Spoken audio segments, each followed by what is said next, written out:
IB Nation, welcome back to another edition of the Irish Breakdown podcast. That's Vince. No, that's Vince. I'm Bryan, and we're ready to talk some Notre Dame football. I'm going to tell y'all how excited we are for this season to get started. Today is that dude's 20th anniversary to his wife, and he's still here doing the show. That's right. Didn't even mention like, hey, can I not do this show today? It's just like, let's roll. What time are we going with the show today? We got plenty of time for the anniversary stuff later. That's right. But I did want to say to my friend, congratulations and happy anniversary. You know how much I adore you and your wife. I just love your family, and I'm very thankful that you and her are such a great example to your children of what it means to be in a committed, loving relationship and doing this life thing together. So proud of you, happy for you guys, and thank you for being, for your dedication to Irish Breakdown and being here with me today, because I know you're excited about the topics and about buy, sell, hold. If we weren't doing buy, sell, hold, it might have been a little iffy if Vince would have been on the show today. But yeah, I'm ready to go. Hey, no problem. I appreciate it, and all thanks go to the lady that's right about up there upstairs, because she's allowing me to do the show today. Yes. Basically. Oh, I already knew that. Yeah, you didn't have to ask. And IB Nation Sports Talk later on. Yeah, you didn't have to ask. So, yeah. So no, it's been a trip. There's no doubt about it. It's scary how fast the years go by, as anybody in the chat or you can attest. I can tell you that it goes by super fast, and of course, 20 years and 5 kids later, and it's like, here we are. So, and you're getting ready to send your first one off into the world. So scary. He's over there making, he's already making adult decisions and doing stuff that is crazy. And I'm super proud of my other kids as well. And 20 years, man. So here's to many more. And I'm excited to celebrate with her tonight, and did some shopping this morning, and we're going to go out tonight and have a good time. So looking forward to it. Very nice. So, Vince, not that that's not an important topic, and we could talk about that the rest of the show, but we've got some other stuff that we want to talk about today. We want to talk about the Notre Dame secondary. A lot of fun stuff to talk about with the Notre Dame secondary, because it's always fun to talk about position groups that are really good, frankly. And this position group is really, really good. As we were talking about, what we were going to specifically talk about with this group and doing our show prep and everything else. And, and we're going to get obviously to the breakouts. And it's like, wait a second, who can break out? There's already like 2 preseason All-Americans in this group. You know what I mean? And so, having a position group with that kind of talent returning for yet another year, where one of those guys could have left and gone to the NFL and been doing his thing and getting paid even more money than he is now, on an NIL deal, but in Xavier Watts, but he's decided to come back, and he just solidifies, this secondary and what it can be and all of that. And I'll tell you what, I'm excited about this secondary. There's no doubt about it. And I will say that this is a recent feeling, as far as we're talking about the length of time that you and I have been covering Notre Dame. It's not often that we can go into a season with the kind of excitement and confidence in the Notre Dame secondary that we've had over the last couple of years. I'll just say that. It is wild how quickly things turn around for Notre Dame. And look, there have been seasons where the secondary was expected to be a strength of the team, right? I mean, 2018 is one of those years where, Julian Love had played a bunch. He was coming off of a year where he had 23 passes defense. Troy Pride had kind of, stepped in and into the starting lineup by the end of the year. You loved what Jalen Elliott had done the year before in 2017, his first year really in the lineup. You're getting Alohi Gilman into the mix. That was the first year he was eligible to play after sitting out 2017, because we watched Alohi play against Notre Dame in a game where Navy beat Notre Dame in 2016 as a freshman. So, there was a lot of excitement about what that group could be, and they turned out to be a heck of a team. But then a year later, it's like, okay, you're supposed to be good again. You've got Troy Pride coming back. You lost Julian Love, but you got Gilman coming back, Elliott coming back. You've got Kyle Hamilton. And the secondary wasn't quite as good. They were still good, but they weren't as good as they were the year before. And then in 2020, all of a sudden, just like that, so like you had 2 years in a row where it was good, then just like that, boom, your secondary falls off a cliff a little bit because you lose Pride and you hadn't recruited well enough to reload. And so what this team is in a unique situation, Vince, because we've now had 2 years in a row of the secondary being pretty good. Yeah. It was good in 2022. It was great in 2023. And now, can they break the trend of, okay, a couple good years and then fall down, a couple good years, then fall down? Or is what we saw last year the beginning of this is just the reality of the Notre Dame secondary? I mean, that's kind of the question mark that we're at. Sure. Like, okay, yeah, it feels great that what they've done in the last couple of years, but is Notre Dame in a position to reload? Because in the past, for the past 20 plus years, when they'd lose multiple starters, which they did last year, they lost 3 starters from the secondary. Now, when we talk about starters, we're talking about the 2 safety positions, the 2 corner positions, plus the nickel. Right. So you lose Thomas Harper. This is modern football. Like, you got to count all that. And Thomas Harper played more snaps than Jack Kaiser did last year. Started more games than Jack Kaiser did last year. Yeah. So, when you talk about who started, was it the nickel or the rover? Well, they started the season more in their nickel defense than they did their rover defense. That was more of their base defense than Then they're quote unquote, they're when I say it's not even base anymore, it's basically just their 4-3 defense compared to their 4-2-5 defense. Essentially, is what it is now. Where it used to be, they were a team that was 4-2-5 defense in 4-3 personnel. Now they're a 4-2-5 defense that will also play 4-3 personnel. You look last year, Thomas Harper played 438 snaps. His backup was Clarence Lewis. Clarence Lewis played 236 snaps. I'd say at least half of those came in the slot. Jack Kaiser played 354. So they're in the nickel a lot more than they're in anything else. So that means you lost 3 starters from last year's defense. And is Notre Dame really in a position in the secondary to just reload? We're going to find that out. Now, 60%. We think that they are, right? And we'll dive in. The show is going to be about giving you the reasons why. But it's also kind of an interesting year, Vince, big picture, because we're assuming a lot about Notre Dame in year 3 of this group, right? And I don't even know if you can even say year 3, but I'll say year 3 because, we did see a lot of Benjamin Morrison in 2022 as a freshman All-American. Xavier Watts, that was his first year kind of in the rotation. So, I mean, I'd say year 3 is fair to say. But can this group build on or at least sustain, at minimum sustain what they did last year and then hopefully build on it? Can they reload with a lot of new faces? And it's not even just on the field, Vince. They're going to have a new rover. They're the 2 guys battling for this to start opposite Xavier Watts didn't play at Notre Dame last year much. Zidane Schuler played very little, and Rod Hurd was at Northwestern last season and not playing safety. He was playing nickel. Correct. And so there's a lot of questions. And the other part too, Vince, is Notre Dame's had one of the best cornerback coaches in all of college football for the last 5 years, right? In Mike Mickens. So 20, 21, 22, 23, 24. This is the 5th year, so the last 4 years. So then the question becomes, okay, can Mike Mickens do for the entire secondary what he did at corner, right? Which is now the entire secondary is going to be incredibly well coached.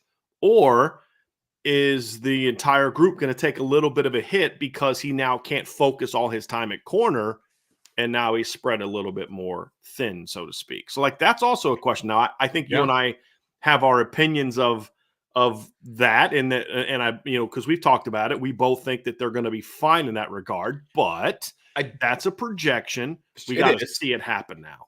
And the little bit of practice that we have been able to see, this last practice in particular, I kind of kept an eye on Marty Biaggi. Now, they were just running drills, and they weren't doing a ton of stuff, but I was just kind of watching Marty or Coach Biaggi and just how he was interacting with the safeties, because they were doing position specific, drill work and things like that. And usually he's nowhere to be found. You know what I mean? Like, usually he's with the special teams, the specialists, doing his thing. And obviously this year is different. He's been working with the safeties, and Mike Mickens was off working with the corners and he was working with the safeties. And I mean, not that I would expect anything different as far as what it appeared that the players were respecting him and doing everything that he asked and all that, but he really took control of that position group. I mean, he's barking out orders and he's running around and he's doing all these different things. That's not the be all end all of a coach. Don't get me wrong. And it's just a snapshot, but I liked what I saw. It's important in that moment. You know what I mean? Like, he was in complete control of that position group, and guys were flying around and they were doing everything that he asked, and he was coaching them up, and he was very vocal with that group. And again, Does that mean he's a great safeties coach? No, because but he's not the safeties coach. Right, exactly. You know what I'm saying? Like, he's an assistant, essentially, right. a secondary coach or safeties coach. He's the assistant to the regional manager. 100%. But I liked what I saw in that moment. You know what I mean? And so it gives me some more confidence than I even already had. We've also seen Al Golden working with that group a lot during individual as well in the different periods. And then when in the one full practice we got, and then when they were doing some team versus team stuff in a couple other practices at the end, Mike Mickens was in charge of the whole secondary. Okay. I mean, you know, as far as like telling guys what to do in communication. So, but my concern was in those drill periods, are they being coached the same way? So right now, Mike Mickens, when they're in meetings, he's got the whole room. Mm-hmm. When there's certain team things they'll do in pre-practice and individual that he's in control of the whole group. And then when they're in the team stuff, but what about those other times? You know, what about when he's talking to a corner, who's talking to the safeties? Well, there's multiple people involved in that. Al Golden, Marty Biaggi, and then there's a GA whose name I don't know that we've seen with that group as well. Sure. Or he may be an analyst. It's hard to tell now because analysts are now allowed to be on the field coaching. So I don't know if it's a GA or an analyst, but there's someone else there. So there are bodies there.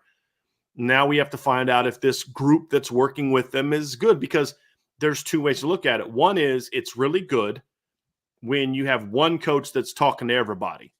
Whereas Chris O'Leary did a great job, Mike Mickens did a great job last year, but there were times when when there would be some misses in communication between the two groups because they weren't always going over the game plan together. Sure.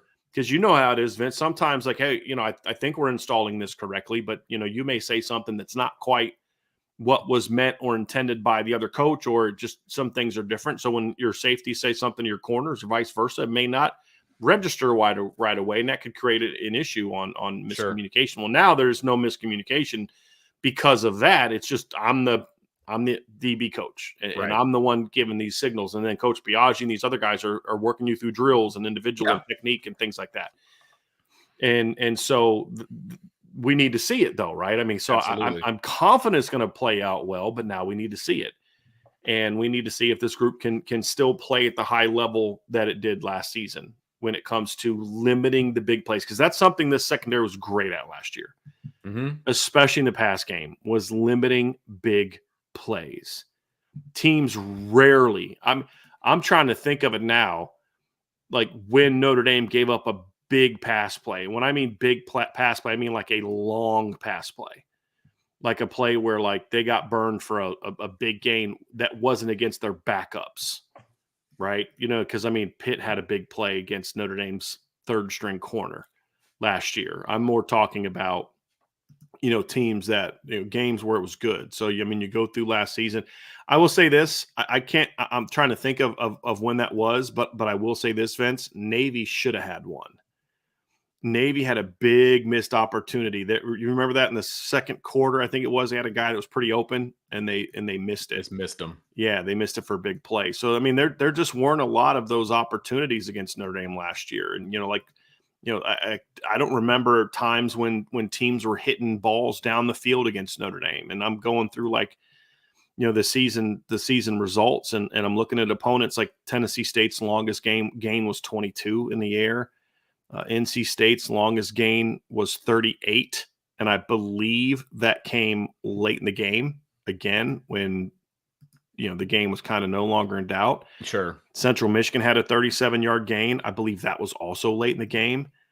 But again, still not a single 40-yard play yet. Ohio State had one 40-yard gain last year to Xavier Johnson.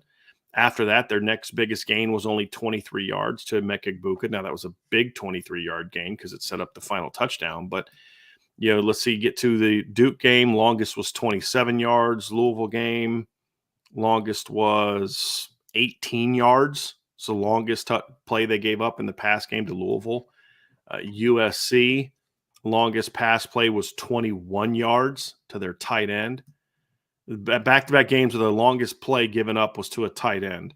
Pitt had a 50-yard gain. That's the one I was talking about. That was against a backup. So that's the first time, 9th game of the year, the first time they gave up a play of that big, and it was late in the game against a backup. Clemson's longest gain last year was 18 yards. So we're now multiple games against good teams who went to bowl games where the longest pass play they had was less than 20 yards. Vince, we've seen that multiple times now.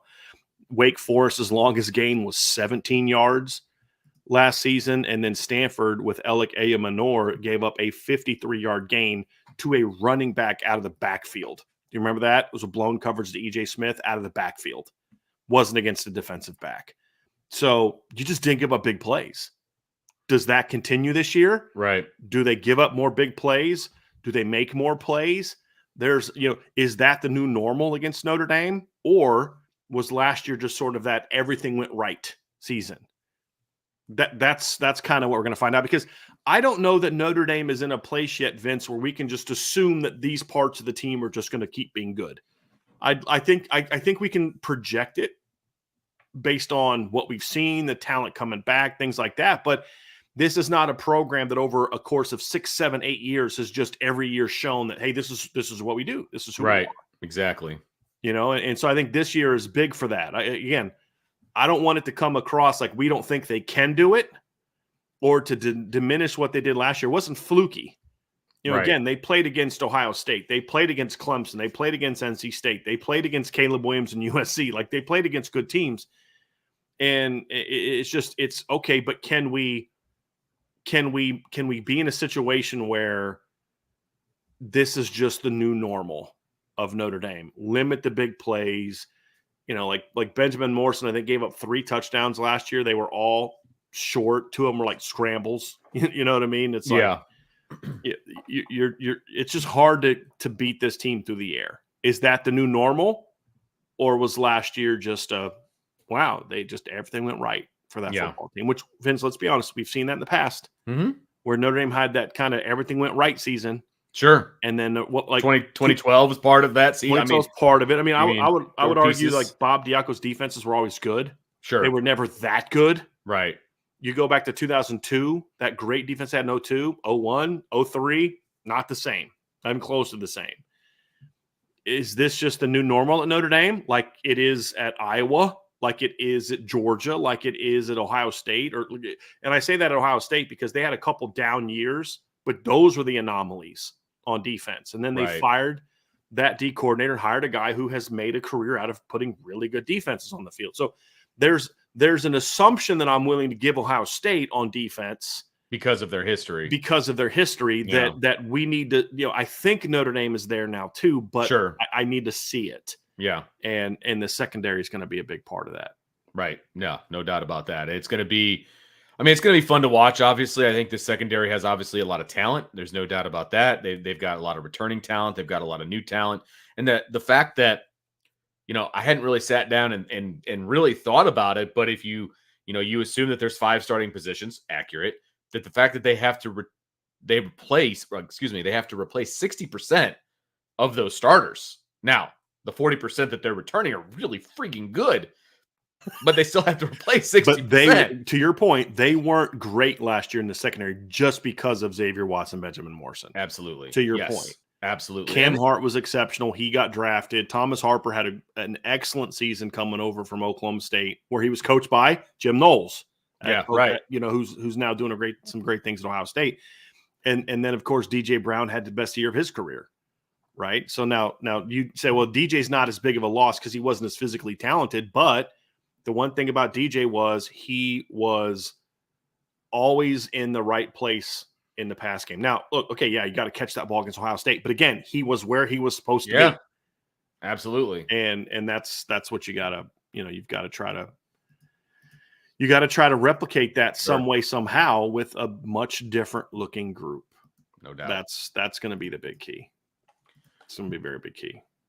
So I believe that's the end of part number 1. And so did I forget something? Nope. Okay. Make sure you hit the like button, the subscribe button, the notification bell, share with your family and friends. Of course, boards.irishbreakdown.com.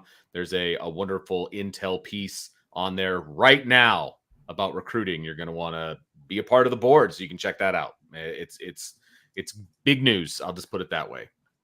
So make sure you are a member of the boards at boards.irishbreakdown.com. So as we've been doing with our positional breakdowns and our positional previews, our next section here in section number 2 is what we know and what we don't know. And there's obviously a lot of what we do know based on the guys that are coming back, the guys that have decided to come back. I mean, you have got some absolute stars in Benjamin Morrison and Xavier Watts. Those are your only two returning starters in the secondary.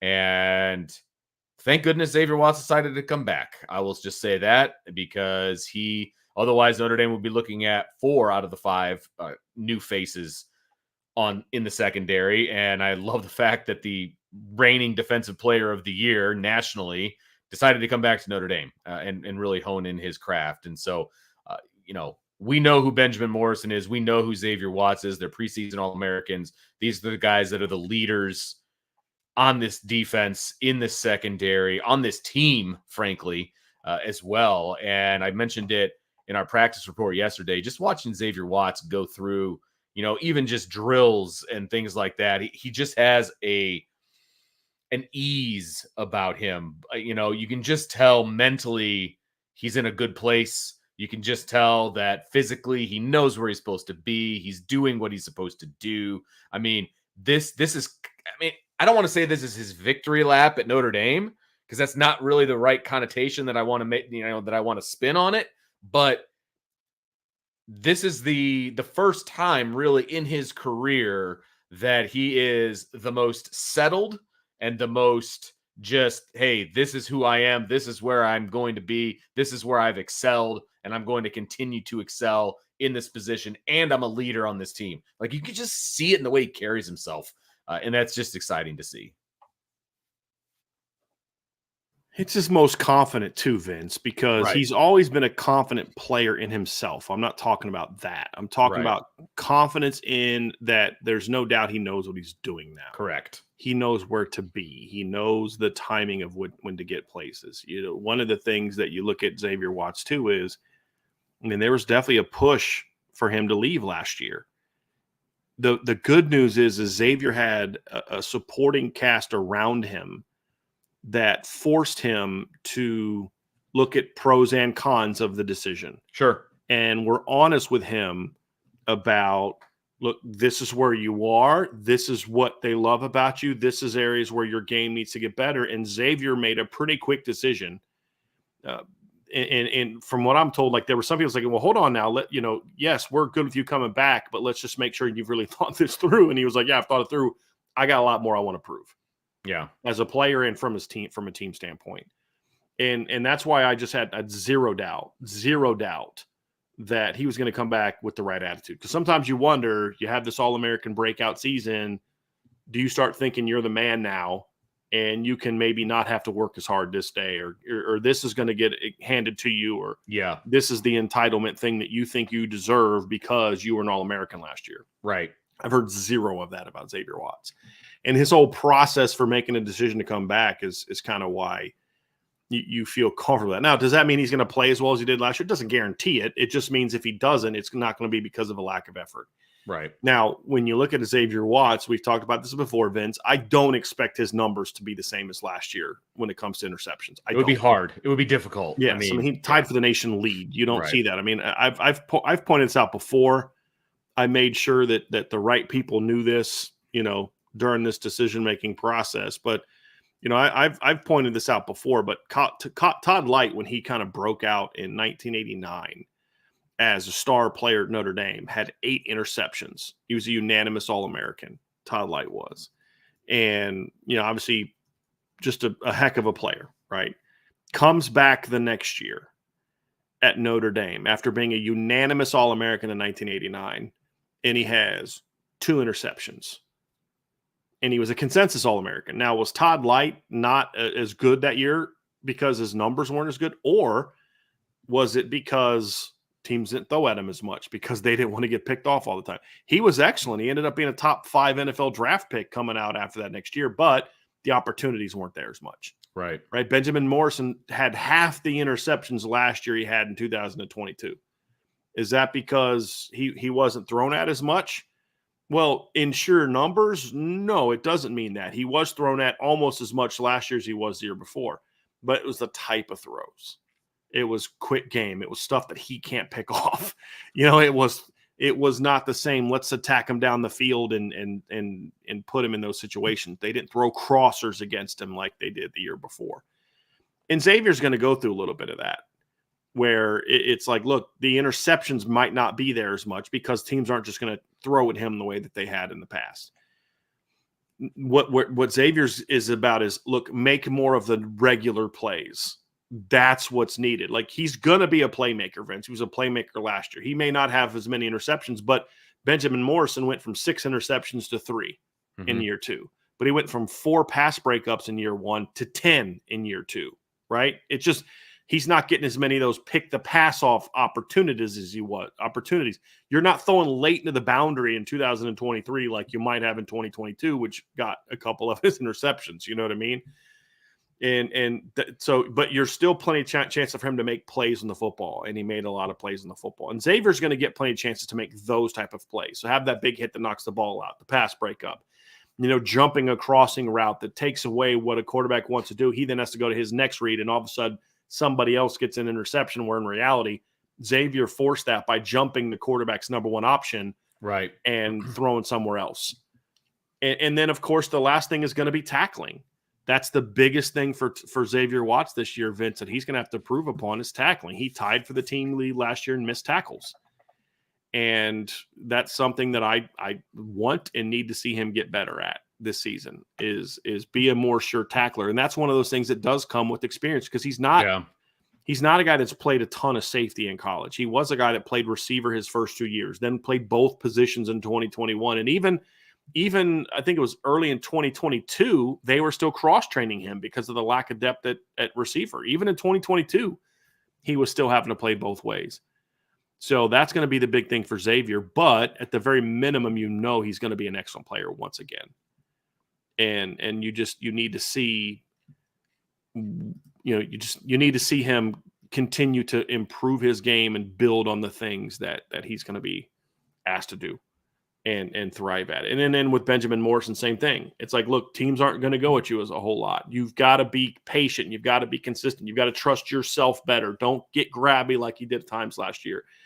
And then when the time comes for you to make a play, you got to go make a play. But you're just not going to get as many of those opportunities, assuming he's healthy. So when you talk about the knowns, Vince, there aren't a lot of teams. I mean, Ohio State can say this.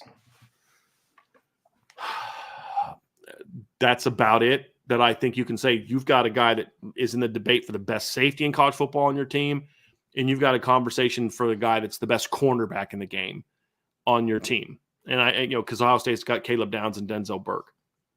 Notre Dame's got Xavier Watts and Benjamin Morrison.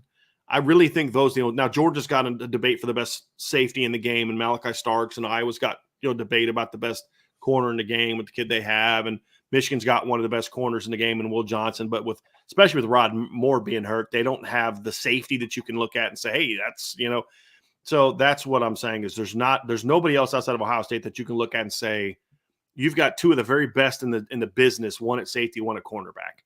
And when you talk about what we know, that's a pretty great flipping place to start, Vince, when you can have that. Heck yeah, it is. There's no doubt about it. And I love sitting here and being excited about those two guys because it, just like in college football, that we've been following forever, right? You only get to enjoy certain players for a certain amount of time. So live in the moment and enjoy them while they're here. You know what I mean? Because there's a really good chance that both of these guys are going to be off in the NFL next year. And, that's great for them. That's awesome. And then the next set of guys get to do their thing at Notre Dame. And that's one of the things I love about college football, but live in the now and enjoy having these guys on your team right now and what they're going to be able to do for this team, both on the field and then in leadership positions and all of that. So it's just going to be a fun season when it comes to those two guys. There's no doubt about that. Now, another thing that we know about this secondary is when we're talking about Ben Morrison, we're talking about Xavier Watts, that's your experience. Those are your guys. And then you bring in a couple of guys from the transfer portal who also have a ton of experience. And then you've got a bit of a youth movement. So you've kind of got the best of all worlds, if you want to put it that way. You've got a combination of youth and experience and athleticism that I think if everything goes well, it's going to just mesh very, very nicely. Yeah, because like Notre Dame at linebackers in a situation where they've got one veteran, Right. and everybody else is young. That's it.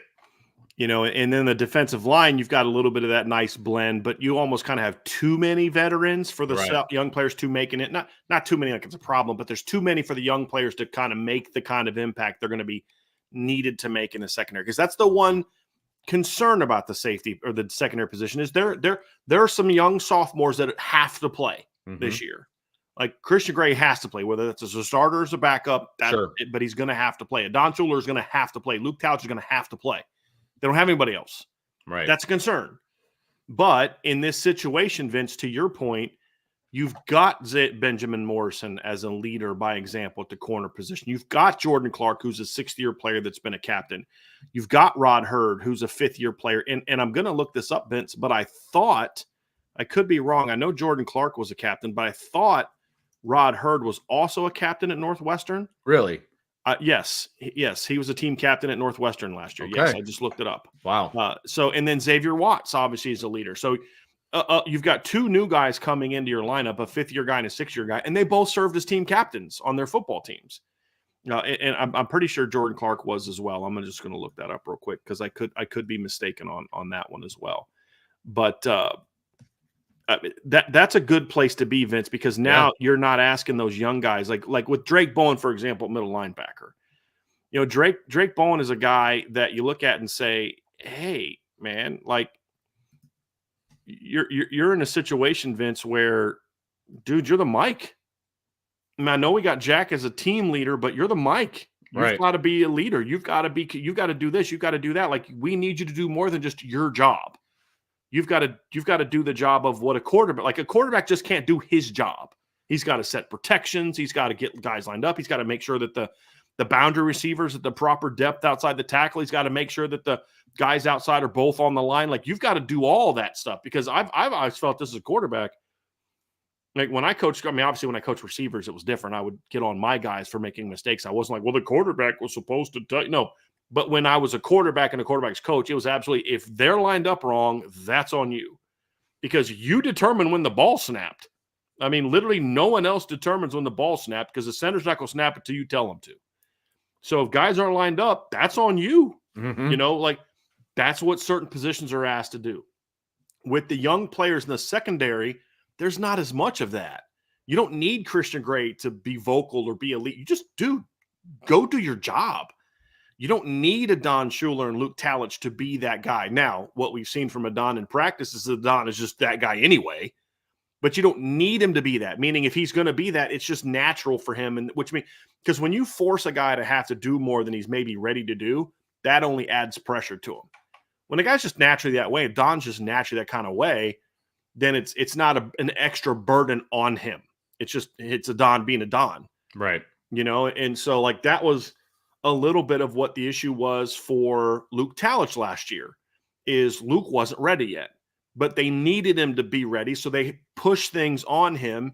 And I think it overwhelmed him a little bit early as he's gotten more experience. He's better now. And now you look at him and I'm watching drills yesterday and I'm watching Luke go up to, I think it was Tabron Benny Powell in practice yesterday. And Luke's going up to him and saying like, hey, you got to do this. You got to think. And now Luke's coaching the young guys up. He's now, he's just a sophomore. All right. He's only been in the program for a year. Because that's the difference between when you've got things thrust on you. But even still within that, Luke still doesn't have to be that guy. He has chosen to kind of take on a more vocal role. Good for him. But it's not needed in the way that it is for Drake. Sure. Or the way that it would be for Kenny or CJ if they were thrust into the quarterback role. So that's a little bit of the difference because you do have those veterans. You've got Xavier Watts, who I think will be a captain this year, just a prediction. Yeah, I think you've got Rod Hurd. You've got Jordan Clark. And I'm reading this article now, and I believe that Jordan Clark was, in fact, also a captain for them last year. Yes, he was a team captain this past season. So you've got two guys that have been team captains and another guy that I think will be a team captain in your secondary. That takes a lot of the pressure off of Christian Gray and Don Schuler and guys like that. They just go out and play. It's a lot different where, like let's say you lose Jack Kaiser for some reason, or let's say Jack Kaiser's off the field. Now you got a lot of guys that are being asked to be leaders, and it's like, are they ready for that? In the secondary, what are the odds that Jordan Clark, Rod Hurd, and Xavier Watts are all off the field at the same time in a non-blowout situation? I was going to say 0. Right. There's no well, way. You're always going to have at least one. Yeah. And so I think that veteran experience is going to be huge for the younger players. And that's something that is a known about this team that makes you feel confident that they're not going to have as many of the mistakes that come from youthfulness that you would normally have when you're replacing departed starters.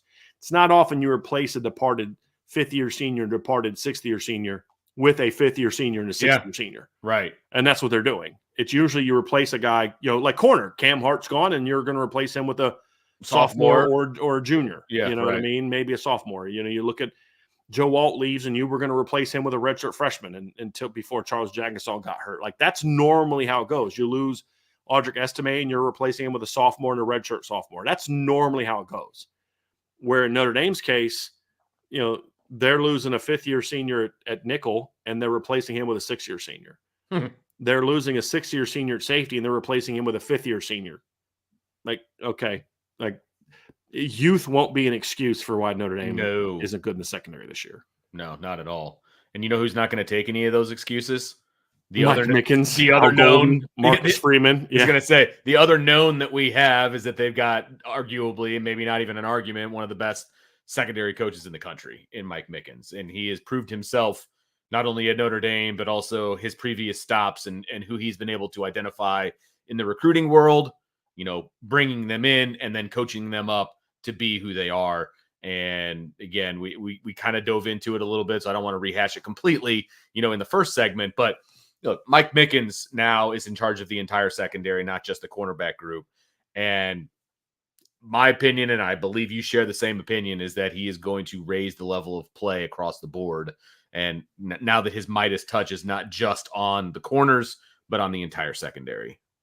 I don't want to say that he's definitely going to raise the level of play. Okay. Because I feel like that comes across as a slap at Chris O'Leary. And that is not in my attention at all. I know it's not. Yeah. I know it's not. That's why I'm being clear. Yeah, I appreciate that. I think Chris O'Leary did a heck of a job. Me too. Coaching the safeties last year. I was a big fan. However, there were times when there was communication that wasn't quite what it needed to be, especially in the run game and with some adjustments, some post-snap adjustments, because you have Chris O'Leary coaching him one way, Mike Mickens coaching him in another way. Now that's eliminated.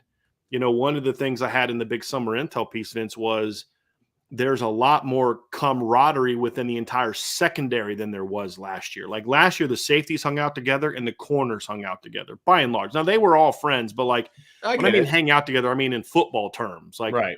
When they would go to the coach's house, the safeties go to Chris O'Leary's house, and the corners would go to Mike Mickens' house.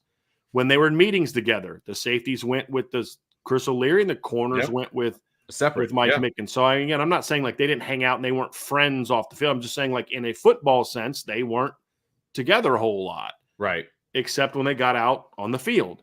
Now they're together all the time. When they went to a coach's house this summer, the whole secondary went over to Mike Mickens' house. Right. When they're in meetings together, summer, fall, spring, whenever, they're with Mike Mickens. So there's more unity of a voice, which to me means, okay, you're at least going to raise, you're going to raise the level of communication and hopefully continue the excellence that was true of the two position coaches. And so I just want to, and I know that's where you're coming from because we've talked about that, but I don't want it to seem like, well, they're better off without Chris O'Leary, as a coach. I guess there's a reason Jim Harbaugh hired him. Jim Harbaugh likes teachers, and Chris O'Leary is a good football coach. Correct. But if you're going to make this move to replace him, this was a good, smart move to replace him, in my opinion. Right. Because there are some advantages to having one coach in the secondary as long as the structure is in place. And one thing that I know about Mike Mickens, Vince, is Mike Mickens has a plan. He is a very, he's like a chess player in football. He's always kind of thinking a couple moves ahead. And I'm doing this because I want to get to here. And so he's going to have a plan in place. And from what I also know of Mike Mickens, he's not one of those coaches that cares about, getting the glory. Right. So he's not going to care that he's going to, hey, Marty Biaggi, I need you to do this and help me out. Hey, Coach Golden, here, what's our plan for this? Let's work together on this. And he's someone who's going to give responsibility to people and then demand that they do the job the way that he would do it. Sure. He's not someone that's going to be like, no, I got all this. I'm going to handle this. I got all this because I need to get all the glory. Because his thing is if we win, this is one thing I respect about Mike Mickens and Al Golden and guys like that. Like Al Golden has never tried to hog the spotlight for himself from his other assistants. Whenever it's about, he says, well, the staff. You ever notice that in interviews, Vince? He's always talking about, well, the staff has done this. Yeah. Because he understands at the end of the day, I'm going to get credit if we're good and I'm going to get blame if we're bad. Yep. So I need to make sure leadership. That exactly. I need to make sure that we're in position to be the best we can be. And then the credit will come. And Mike Mickens is that way as well as a coach, is that, look, I'm counting on you. I'm depending on you. I'm going to give you this responsibility. At the end of the day, you answer to me in this regard, but we're going to be involved here. So I think that's the plan's there. And a veteran like Mike Mickens is, you feel like, okay, you feel like you're in a good position there to thrive, because there is a voice. I mean, yes, Chris O'Leary is their coach, but these kids know who Mike Mickens is. There's a respect level for Mike Mickens. My God. It's not some guy from the outside that doesn't know who they are, their family situations, or, Ned never met him before he came to this. It's like, look, you know who I am. You know what I can do. Now you're going to be part of what we're doing here at cornerback. Because trust me, everybody on the team notices what was going on at cornerback the last couple of years. And so there's a level of respect there. So that's kind of where, when you talk about what we know, having that foundation is important. And again, the fact that Al Golden's not going to allow that to be a problem. They're going to have a plan early on to say, hey, look, let's make sure that Coach Mickens has the support he needs. Which is why he's had his hand in at times during practice as well. I mean, he's more so than we've seen in the past being involved with the secondary. At safeties, right. Yeah, because in the past you had, Coach O'Leary and you had Coach Mickens in the secondary. It's like, Al Golden didn't have to and be he would be around at times. Sure. Because that's what you do as a we saw him at the one practice, I mean, he was there for like 5 minutes. I'm watching him coach up the safeties in an individual drill while Mike Mickens had the corners down there. Right. So they're aware of the challenge of having one position coach in certain periods of the practice. Sure. And they're taking steps to figure it out. Is basically what we're saying here. So let's transition to kind of the what we don't know or what we need to find out about this group. And we talked about the fact that there's a nice mix of experience and youth, and how, they're replacing the nickel from a 5th-year senior to a 6th-year senior, and they're, got another 5th-year senior, I believe, at safety. Well, those guys are transfers, right? And what we don't necessarily know is how those transfers are going to adapt, not only to the defense itself as a whole, but also to this secondary and to this team. I mean, that's still an unknown. I mean, we can feel confident about it, but it's still an unknown going in. And that's why we were very clear. That won't be an issue because of a lack of experience. Correct. Grasp of the defense, that's a different conversation. Right. Because this is a complex defense. And for Jordan Clark, I'm less worried about it because he's literally playing the same position. Now, he's learning a lot of new things schematically and technique-wise, but it's still the same eye discipline, the same level of – he's still a level 2 player like he was at Arizona State. He's still a guy that has to, play certain parts of the field. He's a guy that's in the slot. All those things are the same.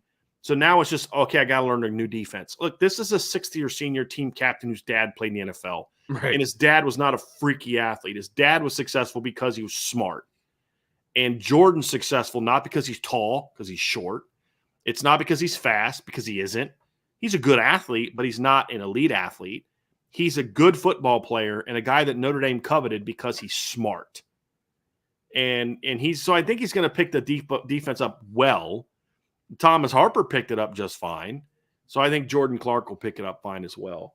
And there was the one position where there was some weirdness with the coaches last year was kind of like, who's in charge of the nickels?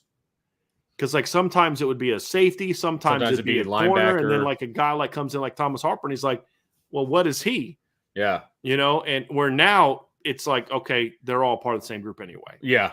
And that's true. And so there's a little bit more continuity there. But what we don't know, however, is are they going to adjust to the complexity of what Al Golden asked them to do? And then while I'm more confident that Jordan Clark is going to make a smooth transition because of what he's coming from, Rod Hurd's a little bit of a different story, Vince, because he's not playing the same position at Notre Dame that he played at Northwestern. Very different. He was a nickel for Notre Dame or for Northwestern last year. He was his level 2 player. He basically played the same position that Jordan Clark did. Now, he played it differently.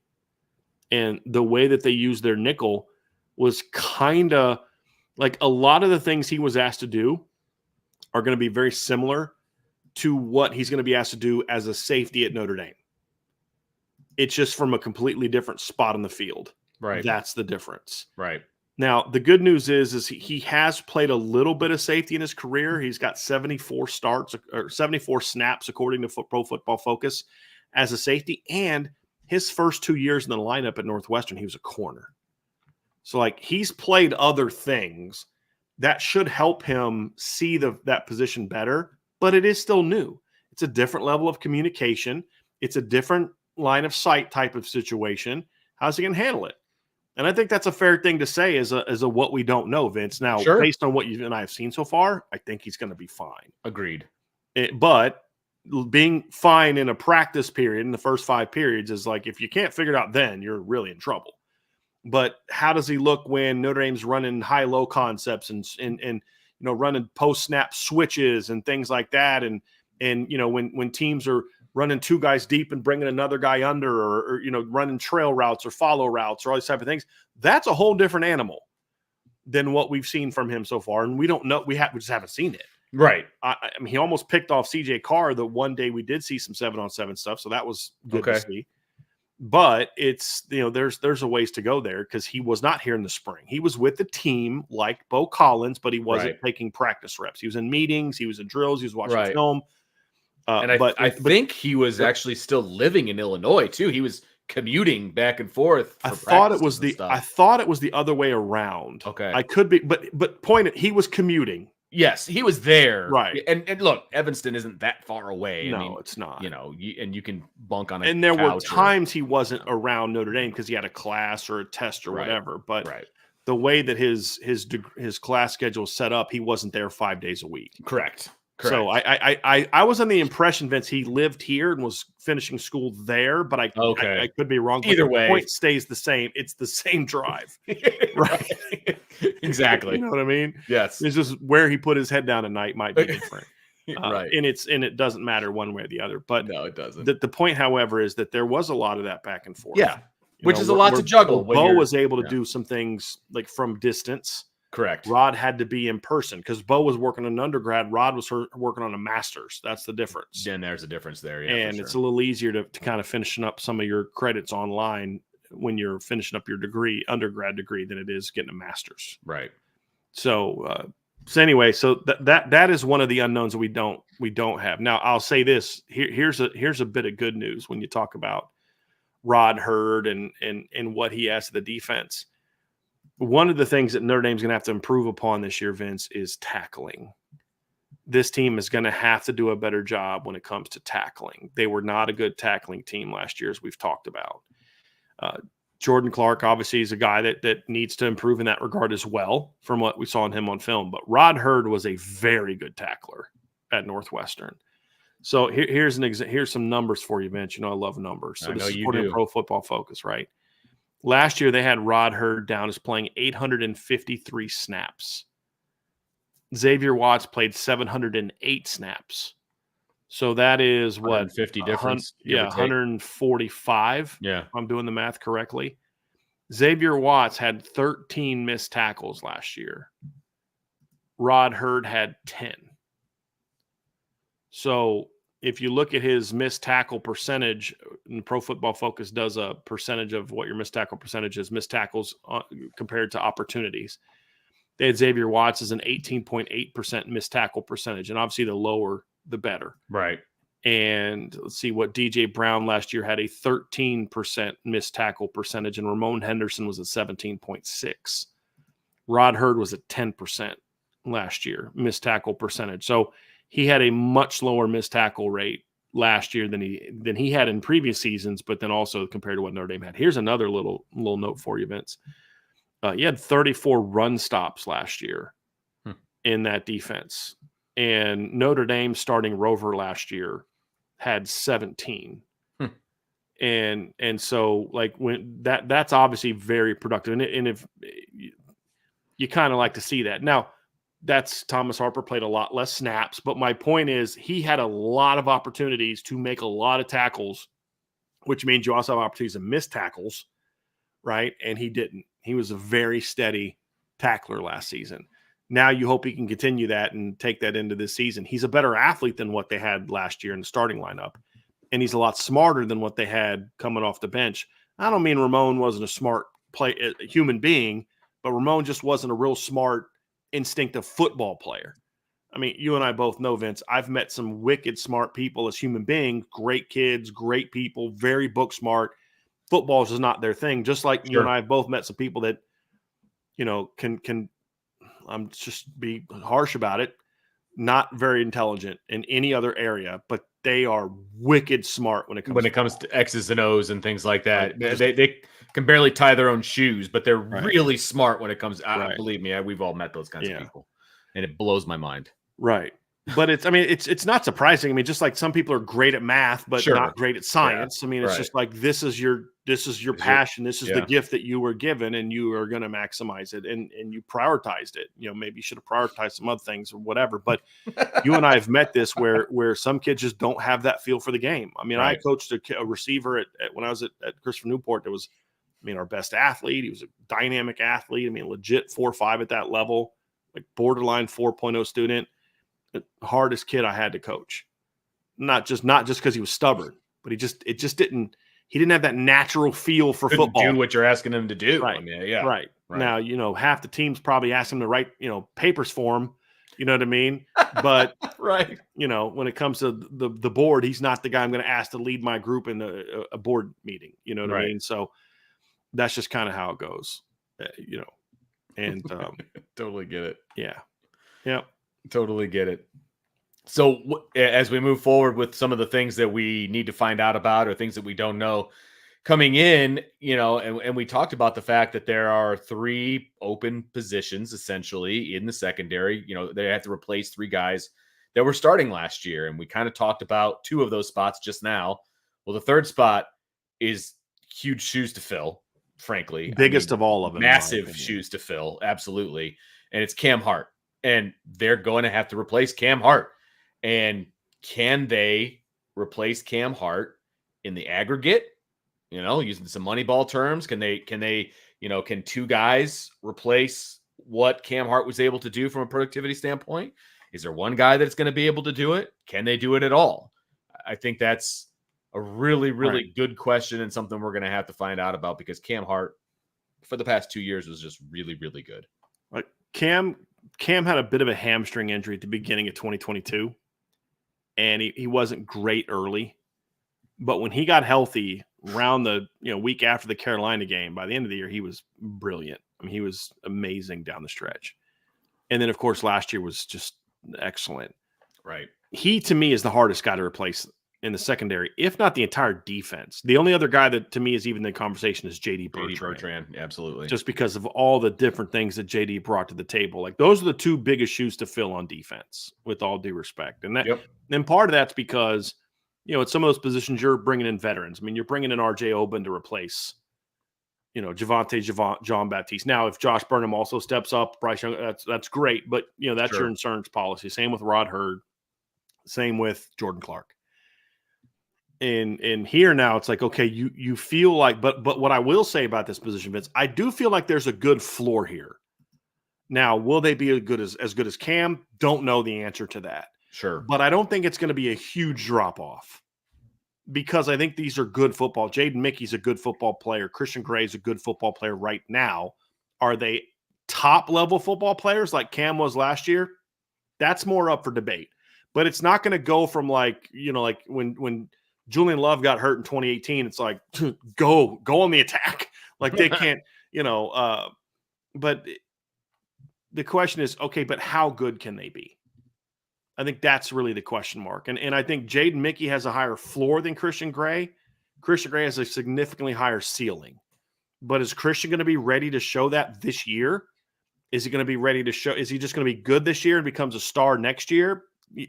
That's going to be the question. Christian's got to be locked in. He's got to put in the work. He's got to, work on perfecting his craft, all the things that young players need to focus on to turn their talent into production.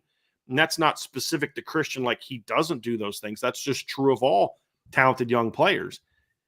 Can he do as a sophomore kind of what Benjamin did as a sophomore? Right. That's really the question. And I think he physically and talent-wise, he's capable of it. The difference is Benjamin was thrust into the spotlight day one at Notre Dame. And partly because he earned it, but partly because the cornerback depth chart wasn't very good. Right, exactly. Well, now Christian steps into a situation where you do have Cam and Benjamin and Jaden all coming back. He didn't have to play last year. But guess what? He still did. Game one, because it was like, this kid's got to play.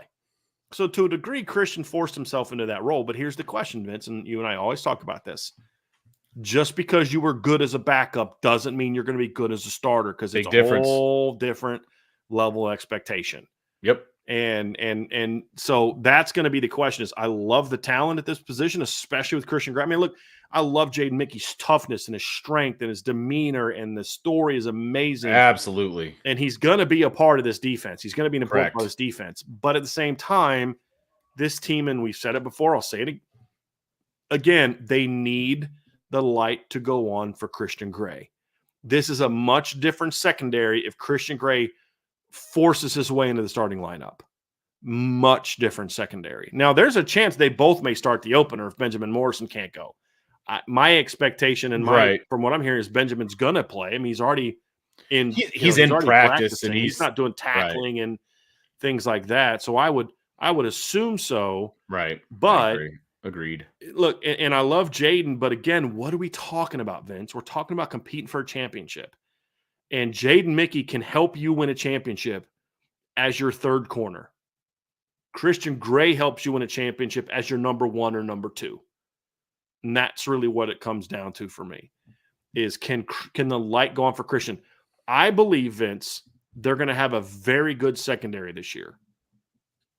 Whether or not they can kind of answer the next question is going to largely be determined by how good Christian Gray is this season. Yeah.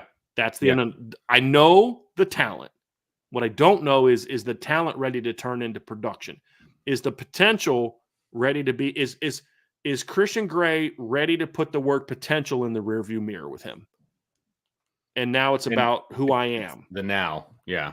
Or is it going to be, I know he's not great now, but just be patient. He's going to be good. He's got potential. All those words, you want to have those in the rearview mirror. You want it to be, I am this guy now. And that might be the biggest question on the entire secondary. And like individual player in the entire secondary. Well, and like you said, that rolls into our final question of the unknowns is that can this 24 version of the Notre Dame secondary be as good, or dare I say better, it'll be tough, than the 23 version? And again, like you kind of talked about in the open, in that, is 23 going to be the difference, basically, the aberration, if you will, in that they were really good in 23, or are they going to go and then they're going to take another dip down? So is that like, the high point, or is this now going to become the norm? What they did in 23, can they repeat it in 24? Can they then repeat it in 25, et cetera, and get on the same level as an Ohio State, a Georgia, et cetera, when it comes to really good secondaries year in and year out? As long as they can hold on to Mike Mickens, I like their chances, but it's still an unknown whether they can match the performance of 2023. So you look at it, Vince, and you say this. I'm going to say a statement. You tell me if you agree with it or not. Notre Dame is going to have a very good top 10 secondary this season. Like, I have really no doubt about that. That's not a debate. Right. It's kind of like the D-line. Are they going to have the 8th best secondary, or the 2nd best secondary, or the best secondary? Right. That's a difference. That's the question. One of you gets you to the playoff and helps you win a game.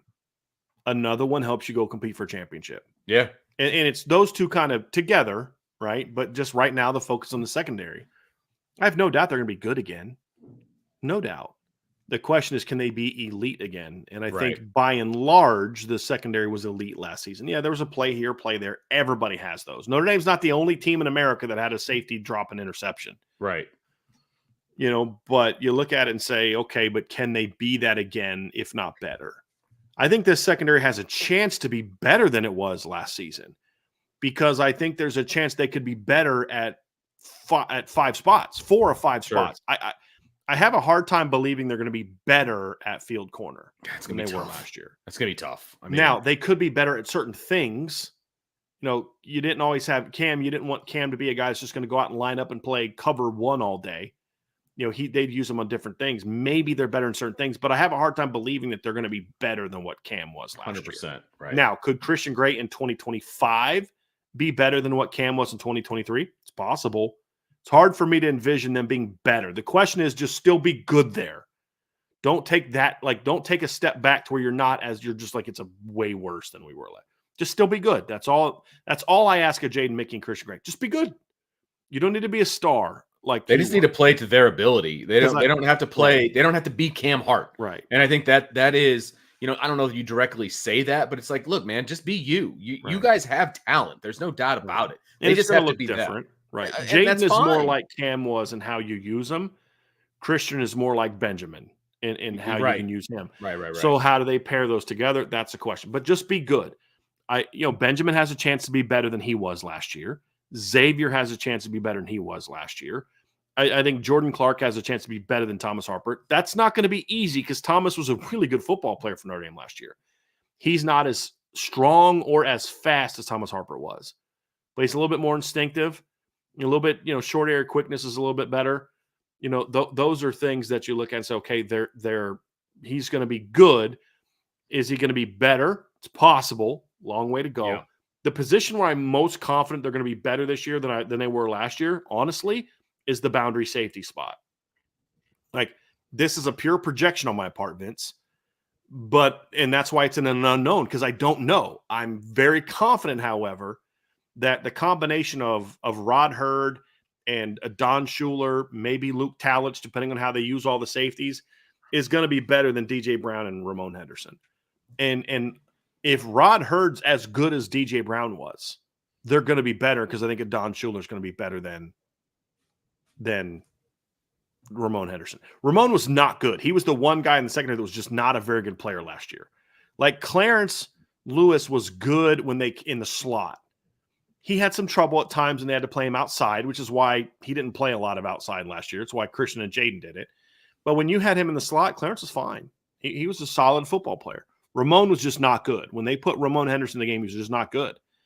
And he regressed, sadly, last season. Like, it was very weird, Vince. We don't see that happen with many guys, but you don't see many seniors regress the way that Ramon did last year. I thought Ramon Henderson he's been in the rotation now for 3 years.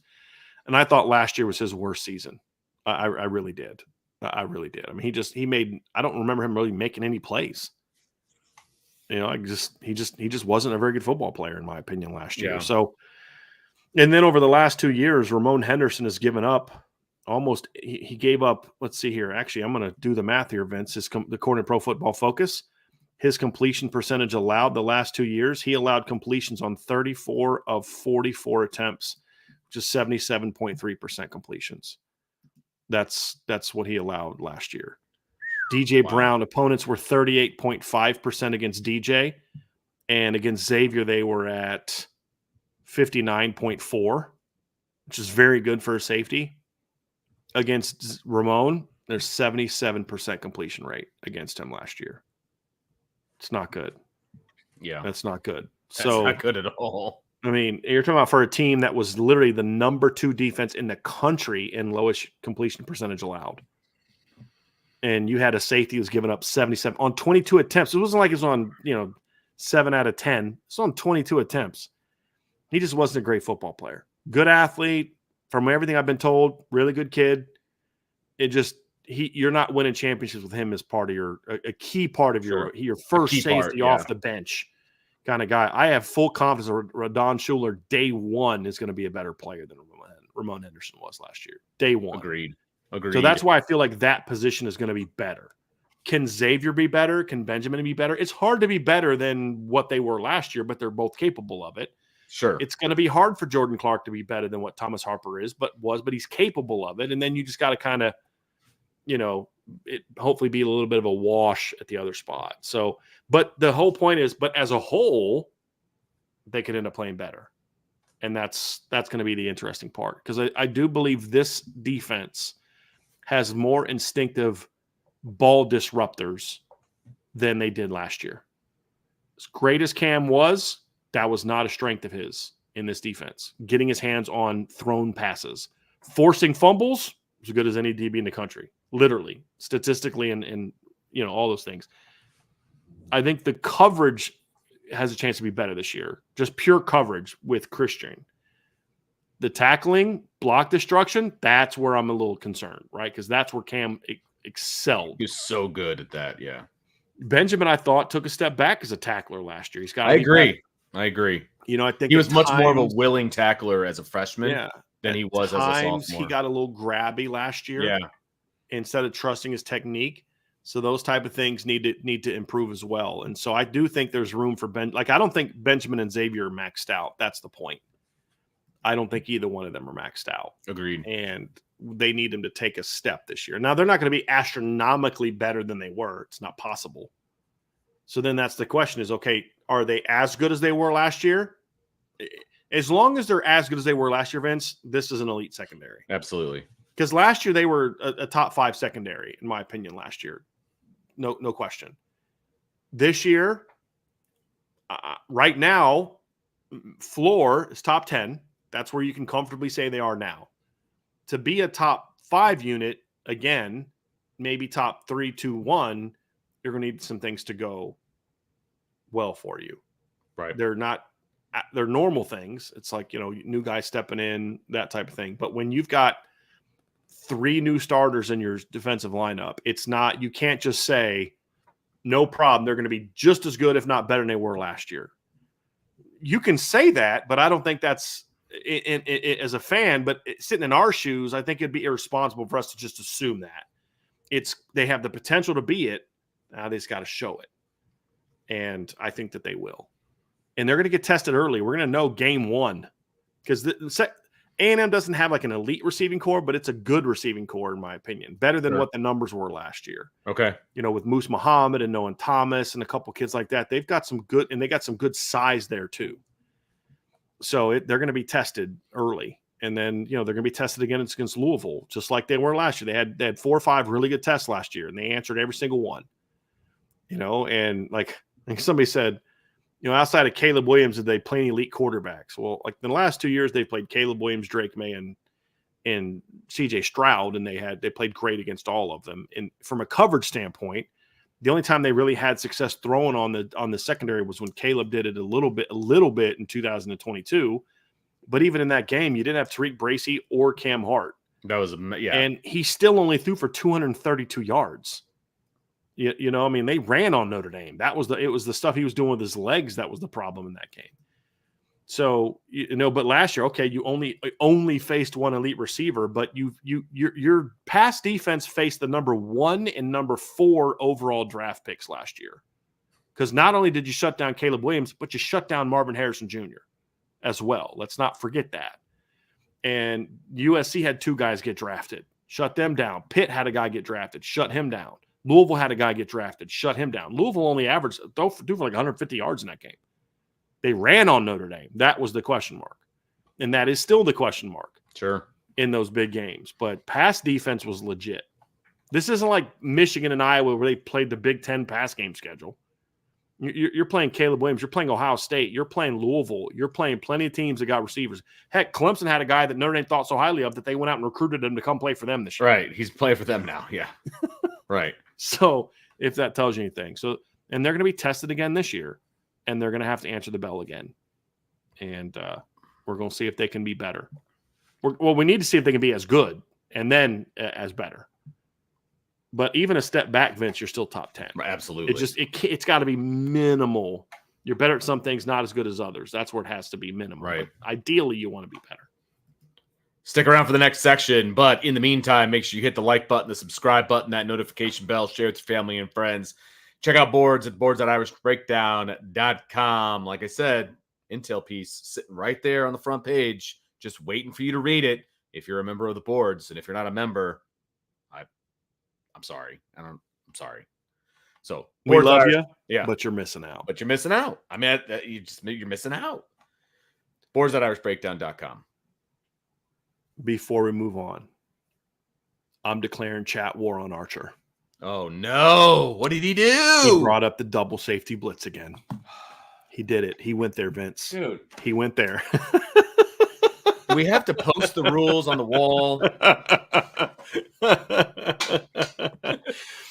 Yeah.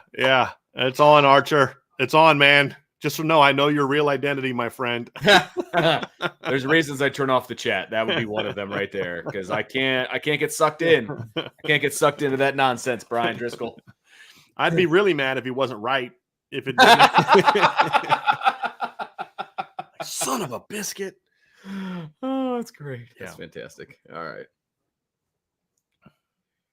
Part 3 of today's talk about the defensive secondary, and we are going to talk about breakouts. And we are going to, again, as we were putting this together and we were talking about, potential breakouts and things like that. And when you're talking about five to 7 players that are going to get playing time in the secondary, maybe that number grows a little bit, maybe it doesn't. But, out of those 5 to 7 players, you've got 2 preseason All-Americans.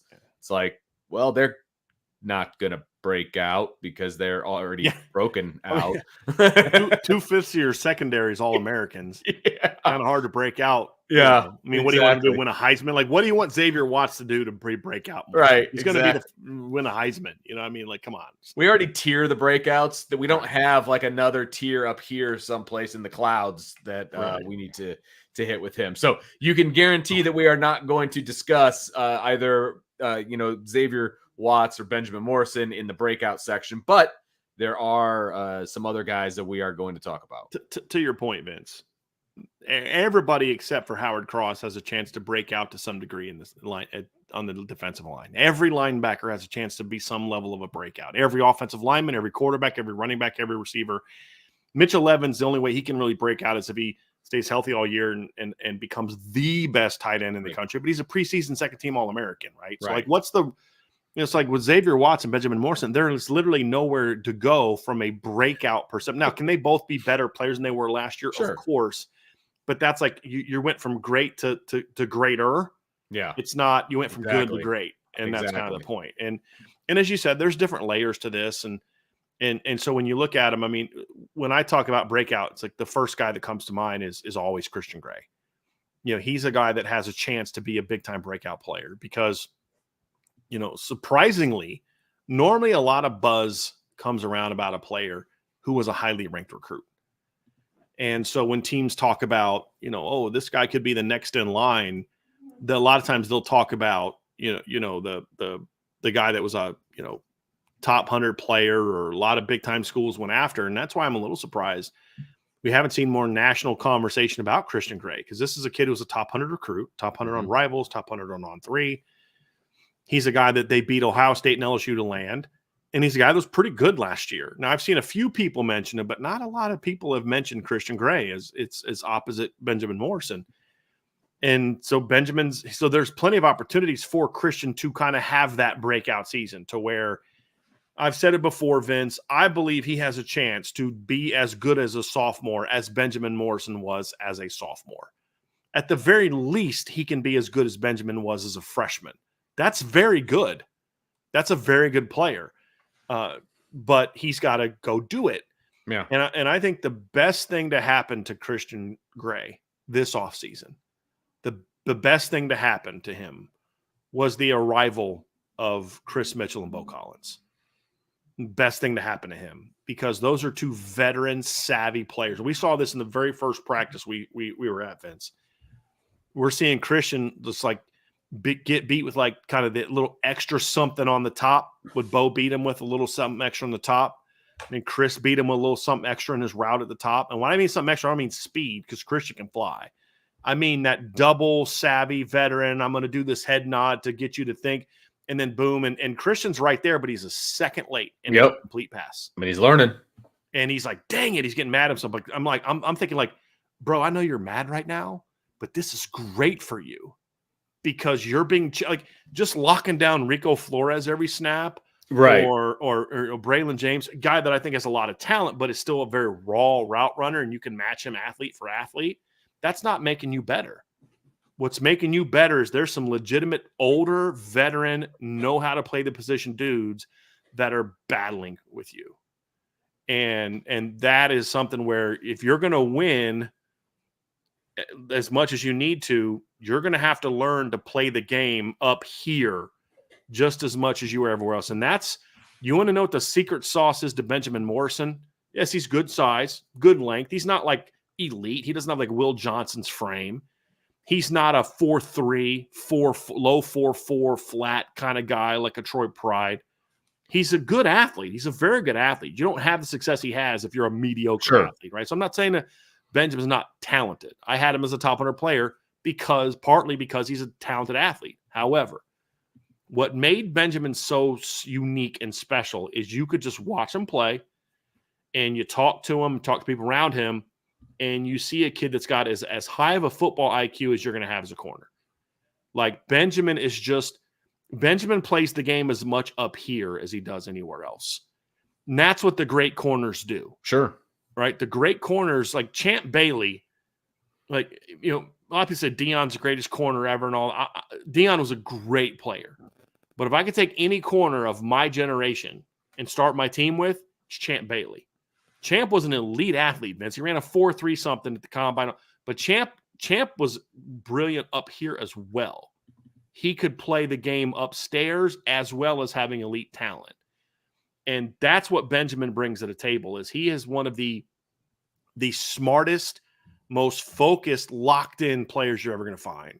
Yeah. And that allows him to play at such an elite level. Christian has to learn that part. Christian has to learn because he's just Benjamin is a naturally quiet, focused, locked-in kid. Christian is more naturally playful and fun and that's not bad. It's just guys that are like that have to extra kind of learn to focus in. Sure. Yeah, exactly. You got to know when to flip the switch. You know what I mean? Yeah. Right. Like me, I was not the go out and party kind of guy in college. I was like, okay, let's watch some film. And that didn't make me better or worse. It was easier for me. But other guys who cared about being great, but they kind of liked being the life of the party. I don't even mean like in a party. I just mean in the locker room or just staying, you know, they just wanted to kind of enjoy life. And that's fine. There's nothing wrong with that. But the best ones had to kind of, you know, you've got to make sure that you're prioritizing your time. And it's definitely possible to do that. You can have fun and be the life of the party, but I've seen it when to. You've seen it both ways. I've seen it both ways. I mean, you love the kid that's the kid that just lives in the lab, you know, that kind of. That's my kid. My kid lives in the lab. He doesn't give a crap about all that extra stuff. Like that's who he is. But then he's got a buddy who is the complete opposite, but he's still really, really good because he can flip the switch and do what he needs to do to be good on the football field at practice and games, et cetera, et cetera. And most young players are like Christian. Yeah. Oh, 100%. Benjamin's the rare one. Yeah. Right. Benjamin's the kind of different guy. Right. Most guys they act like teenagers. Like 100%. That's kind of what they are. And that's not a criticism, but you've got to learn to. It's not a criticism, but focus in. There are times where I wish my kid was more of a teenager at times, to be honest. But see, he's more like. But that's just who he is. I mean, he's more like the kid where it's easier for him to focus in. That's just his natural personality. Right. So this isn't a criticism of Christian. It's just an acknowledgement of Christian, like a lot of young kids. Yep. He's got to learn to, you know, he was able to get by on just being a better athlete than everybody else a long time. Yeah. Now you've got to learn to be a great athlete and a great competitor, but you also have to learn that there is a nuance to this position. Receivers, by and large, take a lot of pride in their craft, the good ones, the ones you're going to have to compete against championships. You have to match that desire to be that guy. Benjamin does that. And that's why Benjamin's a great role model for Christian. Now, the more Christian can do that, the better he's going to be. But that's why I say, Vince, having Chris Mitchell And Bo Collins there is huge for him because it's all fun and games till you get beat a couple times. Then you're like, screw this film room, like now you're beating with the coach, it's because like I can't just go out talent everybody now. Let's lock in. Right. And certain things get exposed in where you are in your game when you're playing guys like that. And that's going to be great for Christian because it's like what you say, Vince, you don't know what you don't know till you find out you didn't know it. Exactly. Right. And when you're just better than everybody else, like significantly so, and they're not great route runners, you're just going to dominate. You think, I'm ready to dominate. And then you'll play some team in the opener with a great receivers coach and veteran players, and they know how to get off the press and manipulate this and that you haven't seen in practice before.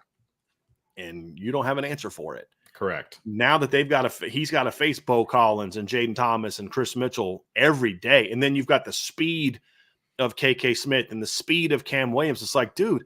And then you got Micah Gilbert at 6'2", 215. Like, I got to handle this muscle guy. Like you're getting all this thrown at him. It's going to be great for Christian.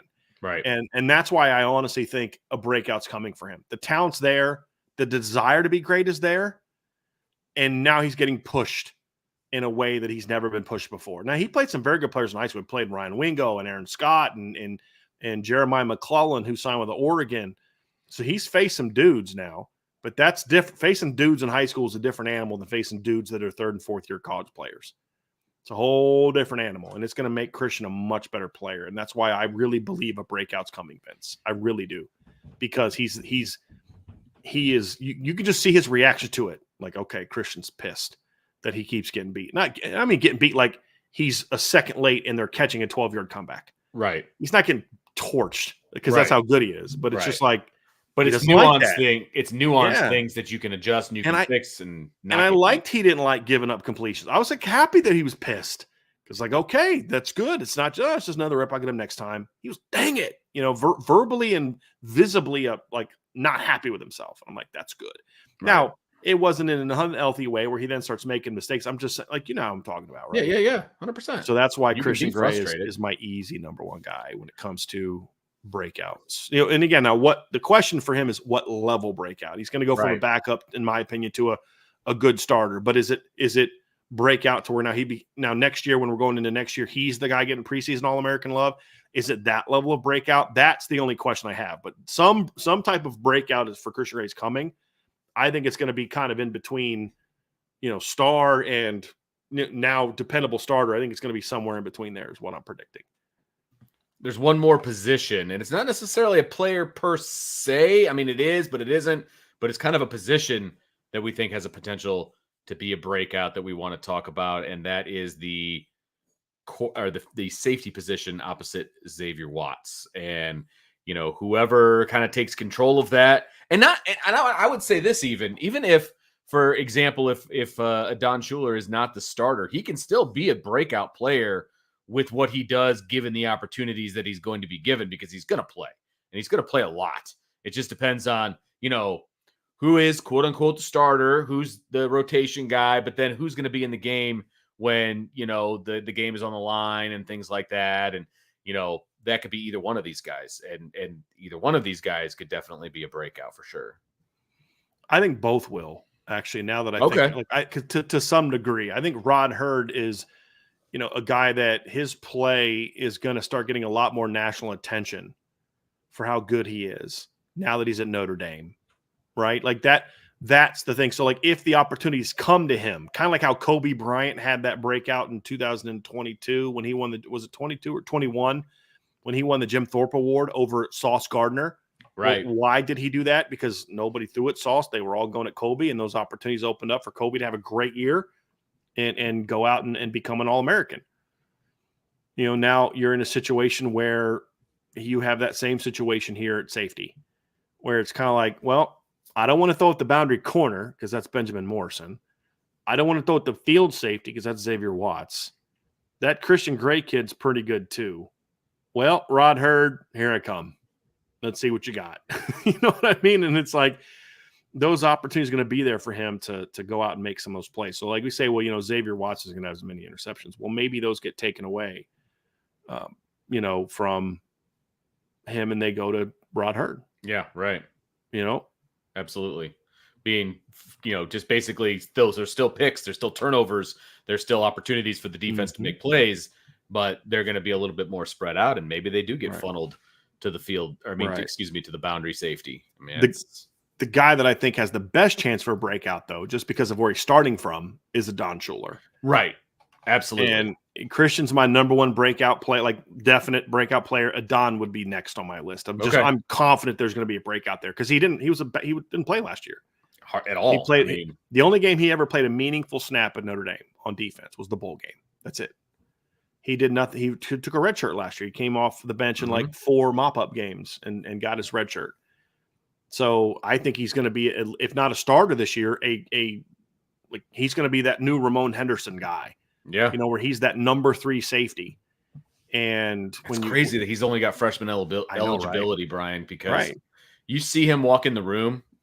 Looks like is that the new GA? I mean, with his, because he's one of those guys that likes to tuck the jersey underneath, and show off the abs. And it's like, I don't like that because I've never looked like that. I kind of feel like if I look like that, I might be like, you know what? I might just do that in the show today. Pull my shirt up, let y'all see, you know what I mean? Like, exactly. If I look like that, I might actually do that. But I mean, he's got something to show off. I'll just put it that way. So I mean, he does not look like a guy with freshman eligibility. I mean, he's the get off the bus guy. You know what I mean? Like he fits the part. He looks the part. And again, and we've talked about this a bunch, and so I'm not going to completely go down that road. But the fact that he got all the first team reps in the spring was huge for him. I think that was absolutely massive, because he understands what it's like to play next to Xavier Watts. He got to learn. He got to be on the field with the ones. I mean, he was the number 1 boundary safety all through spring. And so now he's doing a little bit of share time and he's running with the 2s or he's getting some reps with the 1s. But that time was invaluable, I think, to his development at this stage in his career. And the fact that he is basically in his first year of eligibility now in the fall, I mean, he is going to be so good when it's all said and done. As long as he stays on the trajectory that we think he's going to be, we're going to look back. We're going to be like, man, that spring was super important. Oh, huge. I mean, huge. Yeah. I mean, you just see in how he conducts himself every day. He's out there chirping at people. And I mean, chirping, I shouldn't say that because that sounds like I'm talking about him trash talking. I'm not talking about that. I'm talking about talking to teammates and communicating and redirecting. He's going to be a good player. I mean, look, Ramon Henderson is the number 3 safety last year. And I can assure you the Notre Dame coaching staff did not have a ton of confidence in Ramon Henderson last year. They didn't. That's a fact. He still played 304 snaps. Yeah. Because you have to play a third safety. You need 3. You have to. Yeah. You have to. And they did. And they didn't play him as much as even the year before. Because like the year before, DJ Brown played 505 snaps. And next was Brandon Joseph at 431. Xavier played 366. Ramon played 319. And Houston Griffith played 304. They had 5 guys in 2023 that played at safety. And those were all safeties. There weren't like one of those guys was a nickel that played over 300 snaps. Last year they had 3. And one of them barely was over 300 snaps. And that was Ramon Henderson. The next highest safety was Clarence Lewis was listed as a safety. He played nickel. Right, so you had 708 snaps by Xavier, 595 from DJ, 304 from Ramon. After that, you had Antonio Carter had 72, Adon Schuler had 52, Ben Minnick had 15. Like that was your safety rotation last year. Like that was it, because you just didn't have any faith that beyond the starters, you just didn't have. Ramon was simply put him out there to spell the other guys and then get him out as quickly as you can. Right. Because your number 3 safety last year in snaps would have ranked tied for 5th in 2022 because they had more faith in those guys. You had Xavier and they had more faith in Ramon. He had 319 snaps as part of a 5-man rotation that year.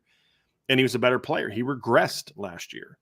I think with Adon, and you could even maybe throw Luke Talich into this conversation because he's another guy that didn't play at all last year. Now is going to probably play a decent amount, probably play a couple hundred snaps. So they're going to be breakouts in that regard. But I think Adon has a chance to be even more than just like Luke Talich to me is going to go from a dude that never played on defense to a solid part of the rotation. Like that's what I think Luke's going to do. That's technically a breakout section. Adon is going to go from a dude that never played to a guy that you're like, well, he's a good football player. And he's ready to go and play a lot of snaps. I think Luke might still be a year away from that, potentially. I'm hoping that I'm wrong on that. We'll see how he is in the beginning of fall camp. But Luke's in a position where I think he's earned enough confidence to play as a guy that comes off the bench and gives you a couple hundred snaps. That's a good breakout. Yeah. Adon, I think, takes it even further. Oh, absolutely. And is a guy that's going to, not have as many snaps as maybe Rod and Xavier, but it'll look more like it did 2 years ago than it did last year because of his presence. And that's going to be a big difference.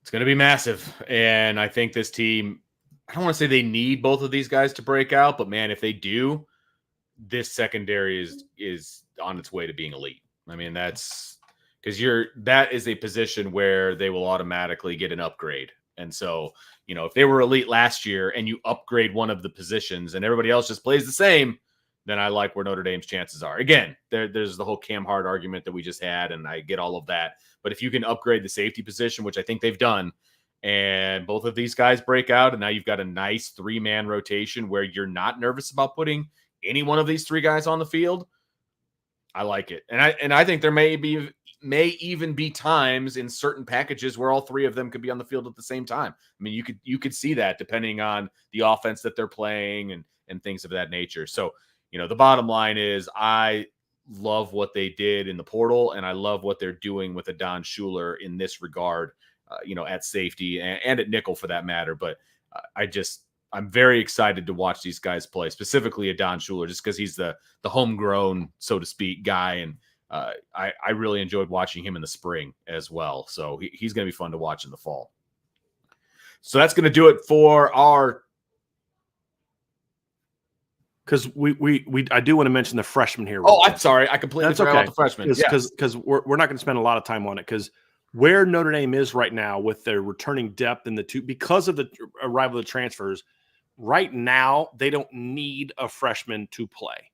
Right. There's 2 guys, though, that I'm going to keep my eye on to see how they continue to progress that could help this football team. One is Leonard Moore, who so far, from what I'm told, is having a really good fall camp. I think he's battling Chance Tucker for that number 4 corner spot. And you're an injury away from, if you're the number 4 corner, that means you're an injury away from being the number 3 corner, right? And potentially starting, depending on how they want to handle certain things, depending on, like let's say Benjamin Morrison is out for the Northern Illinois game. Well, do you really want to have Christian Gray go over there and take away reps at field? Or do you say, hey, look, Leonard's a good football player. He can help us beat Northern Illinois, and then we get Benjamin back next week kind of thing. That's going to be a question mark. And how well he plays is going to tell us a lot because, he was a guy that was in my intel piece for the summer intel piece about what the staff people raved about what Leonard Moore has done. And that wasn't the first time. That was one of the first bits of intel I got all summer was somebody called me and was like, dude, this cat Leonard Moore is way better than we thought he was going to. And they liked him a lot, but he's even better than I thought he was going to be. And then, of course, he's done well so far in fall camp. Now, he's thin and skinny, and he's got to get a lot stronger and all that kind of stuff, but he's a very talented football player. It wouldn't shock me if Leonard Moore forces his way into the rotation at some point in time this year. Would not shock me. And from what I'm told, he's part of the reason Notre Dame decided not to go to the portal this summer for a corner. They looked at several corners and were close to getting a couple, but they kind of backed out and they just decided, look, we got these young kids. Let's go coach them up, right? You got this talented kid, go coach them up. And instead of trying to bring a transfer in who's going to be your 3rd or 4th guy. And that's the direction they're going. And then, of course, Bronte Johnson is really far away right now as of today, August 7th. But Vince, man, you saw him at practice. He is long and fast. And you whenever that light goes on for Bronte, he's got a chance to be a pretty good football player. Whether that's next week, next month, next season, 2 years, I don't know when that's going to be. But when a kid is 6'2" and runs and moves like Bronte Johnson, I don't care how far behind he might be right now, he's worth mentioning. Right. Because you can't teach that talent, man. You can't teach 6'2" that runs like that and moves like that. You can't. And so he's another guy that I think is worth mentioning. And then special teams wise, again, I think they'd like to redshirt Kennedy Urlacher. They just might not be able to. I just have a feeling Kennedy's going to be one of those guys that you just kind of pound the table on to say, hey, look, we got to figure out a way to get this guy on our special teams. Maybe that's not this year. Maybe they want to put some distance between him and the safety class that's ahead of him. Because remember last year, Vince, all the safeties redshirted last year. So if Kennedy plays this year, he's got the same eligibility as Luke Talich, Don Schuler, and Ben Minnick. Good point. So they may just decide we want to separate him a little bit from them. That could be it. But I think there's at least going to be a conversation at some point in time this year. Do we burn the red shirt because he's got to be a starter for us on special teams? I think that's where he's at. I think Tabron Betty Powell's kid is probably a year away from being in that conversation on special teams. Definitely not in a position to really help you right now. And same with Carson Hobbs. Right now, they're to me, right now, they're both probably take a year, preserve a year. Gets bigger, stronger. Right. Yeah. That's take where that I'm at. time. Makes a lot of sense. And so that is going to do it for our chat on the defensive backfield at Notre Dame going into the 24 season. Thanks for hanging out with us. We've got more to come, so stay tuned. But in the meantime, make sure you like, subscribe, hit that notification bell, share with your family and friends, and of course, get on the boards.irishbreakdown.com for all of your intel needs, because that's where it's at. So get there and have some fun with it. There's a nice family atmosphere over there, and I've heard it many times about the boards at Irish Breakdown it's a family-oriented board. It is not the squabbling, fighting nonsense. Well, there's some people trying to be like that right now, and they're getting dealt with. Yeah, exactly. It's just people getting ready for the season, and there's the point. And just remember, too, folks that are longtime members, we have new people signing up for the board. And it's not their job to go read 20 pages of posts to make sure that they're not asking a question that has already been asked. So when people ask questions, show some grace. And if people ask a question that you don't like or you don't think they should bring up, then ignore it. It's not your job to tell people they can or can't post certain things. It's my job to do that. and so just remember that. Always this time of year, you always have a lot of new people signing up. So show some grace and show some hospitality, because we had a new person sign up the other day, and he was not treated with that kind of grace, and I was disappointed in the board. But I rarely am. It is a great board, and it's just the last couple days there's been some. Last couple weeks there's been a couple cranky people in there that just feel the need that they just and it's just like, no, we're not going to be that way. Come on now, I'm not going to be that way. Come on now, we're better than that. We're better as a group. We are. Let's go. Let's go. So. Come on down, boards.irishbreakdown.com. You won't be disappointed. Promise.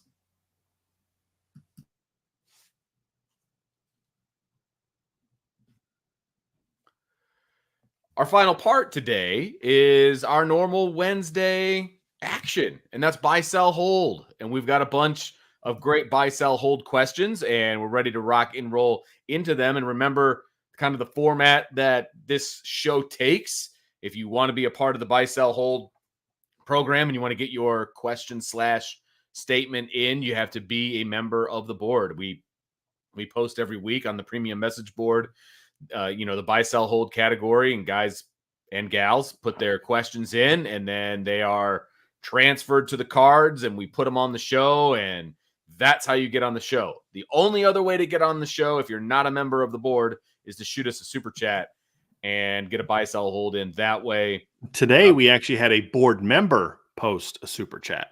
Really? Buy, sell, hold, yeah. Because they were late getting it in? Probably. Okay, there it is. Probably. And I will just say this, and I appreciate that super chat, by the way. We'll bring it up here soon. But if you are going to put a super chat in with your buy, sell, hold, and you are not a member of the board, take that money that you were going to use on the super chat, put it on the board, and you've got yourself a month of board, most likely. So, just saying, make your money go a little further. Not that we don't appreciate the super chat, because we do. But, if you want to be a member of the board, that's definitely one way to go about it. So without further ado, Brian, let's jump into the buy, sell, hold and see what we've got. Well, we're going to start off with that super chat from AST12321. Of all the numbers. Thank you so much for the super chat. Buy, sell, hold question. Notre Dame wins 3+ more games than Auburn this season. So very interesting that you bring up Auburn. I wonder why. Wink, wink. So let's look at it. Auburn, they play Alabama A&M It's a win. It's a win. They play Cal. Should be a win, but I like Cal's team this year more than most people do. And Cal almost beat them last year. They played New Mexico in Game 3. Should be a win. So they got 3 definite wins on their schedule. In my opinion, they have 4 definite losses on their schedule. At Georgia, at Missouri, at Kentucky, at at Alabama. So then after that, Vince, it comes down to how are they going to handle the rest of their games? They got home against Arkansas. Should be a win, but, Arkansas is, decent team. Oklahoma has decent talent, I should say. You have Oklahoma at home. It's going to be tough. You have Vanderbilt at home. Should be a win. University of Louisiana Monroe as a win. I should probably throw those 2 in there too as kind of locks as wins. Yeah. So you're looking at 5, and then you got Texas A&M at home. So once you get that past those 5 kind of gimmies, although I don't think I'd put Cal as a gimme. I definitely wouldn't put Cal as a gimme. I'd say it's at 4.5. home. They should win. They should win it because they're at home. Right. And they did beat Cal at Cal last year. But okay, so how are they going to do in those other games? So let's say they beat Arkansas. I don't know that they're going to beat Oklahoma at home. They have a shot. They're going to lose to Georgia, lose to Missouri, lose to Kentucky, beat Vanderbilt, beat ULM, lose to Bama. So now it comes down to you're 6-5 at that point in time. 6-5 is 7-4 at best. How do you do against Texas A&M at home the week before the Iron Bowl? That's going to be the big key. If they can beat, if they can win that A&M game and handle their business, at home against teams like Arkansas and Oklahoma, then Auburn has a chance to win 8 games this year. I don't know that they will, but they have a chance to win 8 games this year. I think Notre Dame's an 11-1 team, so I'm buying it, right? Because that's what I see happening. But I do think Auburn's schedule sets up enough to where they have a outside shot at going 9-3, but most likely 8-4 or 7-5 is more of what I think to be a realistic result for them. Their talent is good. It's not like it has been in the past. Brian Harsin did not recruit real well. They had a very good freshman class coming in, especially at receiver, but they also had a lot of losses. So I'm not a huge Peyton Thorne believer at quarterback. So unless, I think they got a portal guy and they got some younger guys that maybe could battle him, but he's projected starter right now. I'm just not in love with Auburn this season. So look, as much as I think Hugh Freeze is a scummy human being, he's a good football coach. And he wins. I mean, at most places he's been. I think this Auburn is a little bit of a different situation, though. It's a little bit of a different animal, and I'm curious to see how he's going to do, to be completely honest with you. It's a huge buy for me, so I'll just say that. All of your analysis, 100% accurate. I just don't see Auburn winning more than about 7 games. And that's kind of like I said. I had him at 8-4 at most best. likely, and I have Notre Dame 11-1. That's 3+. So, but I just think their schedule is set up to where if they're better than I think they're going to be, maybe they could win 9. But that's going to be tough. But then even if they win 9, there's a chance Notre Dame wins 12. Right, exactly. And they're still 3+ better than Auburn. Right. I like Notre Dame's chances to be 3+ better. 3 to 3+. Agree. So I like it. I buy it. Joe Allen, 72, buy, sell, hold. Mike Denbrock will be more successful offensive coordinator this tenure because the talent that he has around him between the players and coaches is significantly better than his previous time at Notre Dame. Well, if you're talking about just offense, I'm going to disagree with that. What I'll say is the talent that he has is much deeper. But let's not forget when he was here the first time, his first 2 years, he had Everett Golson, Malik Zaire, Deshaun Kaiser quarterback. He didn't have bums at quarterback. He had Will Fuller, Chris Brown, Amir Carlisle. In 2015, you had freshman Miles Boykin, and you had 2016, you had Kevin Stepherson, Javon McKinley, Chase Claypool. You had some dudes, man. Josh Adams, CJ Prosise, Alize Mack, Durham Smythe. And then let's not forget that his offensive line, his in 2015 was left to right, a first-round pick, a second-round pick, a guy that would have been picked probably day 3 if he would have not have retired from football after 3 years to go work in politics, and a first-round pick. So, now here's the thing. The talent on defense, I think, is a lot better at certain spots. But again, you had Jalen Smith on those teams that Mike Denbrock was the OC on his first 2 years. You had a lot of NFL players. Those teams had no depth, and the coaching on the defensive side of the ball was not good. I actually think the offensive side of the ball, the coaching, you had Harry Hiestand as your O-line coach, right? I mean, quarterback coach, that was a problem. You're better there now with Gino Guidugli compared to Mike Stanford. Running backs coach, you're definitely better now. So, I mean, I would say overall the offensive staff is better, but you had a pretty darn good O-line coach, and to me, that's the most important assistant coach that you can have. Yeah. Yeah. The big gap for me is if Joe, if you're going to talk about the entire team, then I can buy that because they had really bad depth on defense. But more importantly, because he talks about coaching is all between players and coaches is better. If you throw the defensive side of the ball in there, then then I'm buying the heck out of this because you went from Brian Van Gorder to Al Golden, and that is light years better than what he had to deal with this time. Because like in 2015, if the offense had a bad day, they might not win. They had to score. I mean, and not just against the good teams, against Virginia. I mean, you gave up 20 points in the first half to flipping UMass. It was 28-20 around close to halftime. Remember, CJ Sanders returned that punt return right before halftime to kind of break it open. It was 28-20, I believe, coming into that point in time. And then they blew it open in the second half. But, I mean, everybody moved the ball on that team back then with Jalen Smith and Sheldon Day and Jerron Jones and Isaac Rochelle and Cole Luke and Kavari Russell and Max Redfield and Elijah Shoemate and Matthias Farley and James Onwat. With all those guys, teams still went up down the field on you because you had one of the worst defensive coordinators in my opinion, the history of Notre Dame football. And I'm not being hyperbolic.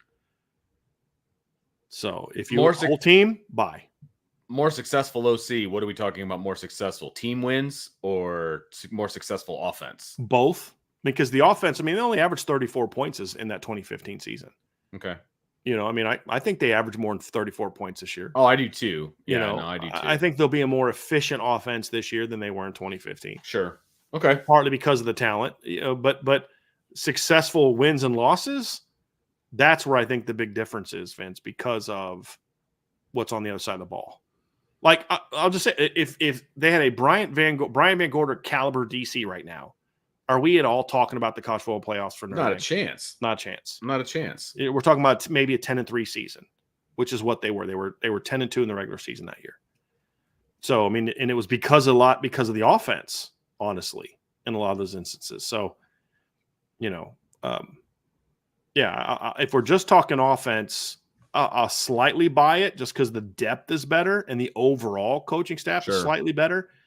But the reason, if you're talking whole team, then significant easy buy because of how bad Brian Van Gorder is, but also how good, in my opinion, Mike Denbrock is. Like 35 points a game is going to go a lot further with this coaching staff than it did in 2015. Sure, because they won't be giving up as many. Right. Yeah. Right. That's kind of where I was coming from on that. Christopher Crosby, buy, sell, hold with the new coaching rules in place. Teams should treat their staffs a lot like they do their rosters, develop good young coaches to have in place to take over when other position coaches leave for other jobs. Meaning those younger guys can, like the analysts and things like that, are allowed to coach. And so you bring them on and you kind of coach them up, so to speak, and try to keep them in-house and all of that. I hadn't really thought of that, Vince, but especially at a place like Notre Dame, I think it's really smart. I buy that. Yeah, I mean, I would much rather have a guy come in. I mean, look, you're always looking for the best coaches to coach, right? But it makes that a lot easier if a guy is coming in and he already knows kind of the way you do things and what your expectations are and things like that. And so, you bring in a guy, like Max Bola, for example, right? He was a graduate assistant. He was, for all intents and purposes, he was the linebacker coach last year. Right. But, you keep him on, you make him the official linebackers Chris coach. O'Leary was that way. Right. And so, I mean, there's some credence to that. I think I would much rather train up my guys than trying to go find guys. That was a rarity, though, in the past. Sure. Right. Sure. The Max Bullas and guys like that were anomalies. I think now that you can have analysts, because analysts are different than GAs. GAs are usually young guys. Right. There's eligibility rules on when you can do it. Like you can't go hire some 50-year-old guy to be a GA anymore, like you used to. You could kind of work your way around it. Well, now I can go bring in a veteran coach to come be an analyst for me and coach. Now he can now get on the field and coach to where, Or here's the other thing, Vince, is now a guy like Chris Watt, you can hold longer, hopefully, because you can now make him an analyst and still have him still be part of the coaching aspect of it, where before, once his GA eligibility ran out, he couldn't be on the field anymore. That is, I think, is going to make more of a scenario where you can maybe groom some of those younger guys to take over. You got to be careful, though, because you can't do that all the time, because you can't pass up on opportunities to go outside your tree and go get a Mike Mickens like Brian Kelly did in 2020, or go out and get, an Al Washington, or go out and get a Dylan McCullough, go out and get someone from outside who's better suited to be elite at that position than the guy you're grooming. But I do think it gives them more there's more coaches that you can pick from now. Yeah. To kind of create that sort of that coaching farm system, so to speak, in your program. Absolutely. Another one from Christopher Crosby, buy, sell, hold. This is the most balanced the SEC has been in the last 15 years. I'm actually going to buy that, because I will say this. There were years that the SEC was a little deeper, maybe. You could argue maybe than this year. That's debatable. What I think, however, is even in those years, it was usually still like Bama was king. Sure. And maybe one other team might be able to beat them, but Bama was king. Now it's like, well, Georgia's king, but the king is being threatened by Bama, Ole Miss. There's a lot more teams there. I think the coaching in the SEC, while still not as good as it needs to be, is getting better. You're adding a guy like a Mike Elko into the league. Hugh Freeze is a scummy human being who's just not someone I would never entrust my child to be led by. Hugh Freeze as a human being. Guy can coach football, which is why he keeps getting hired, even though he uses school credit cards to pay for strippers and stuff. He's still able to get hired. Why? Because he wins games. Yeah, he's a good football coach. Yeah, at the end of the day, he's winning games. He's got a couple wins over Nick Saban, right? I mean, that's just the reality of it. So if you're a parent that doesn't care about the morality or the character of the person that's going to coach your son, send him to Auburn. If you do actually somewhat care about your child being around, somewhat decent human beings, send them to somewhere other than Auburn.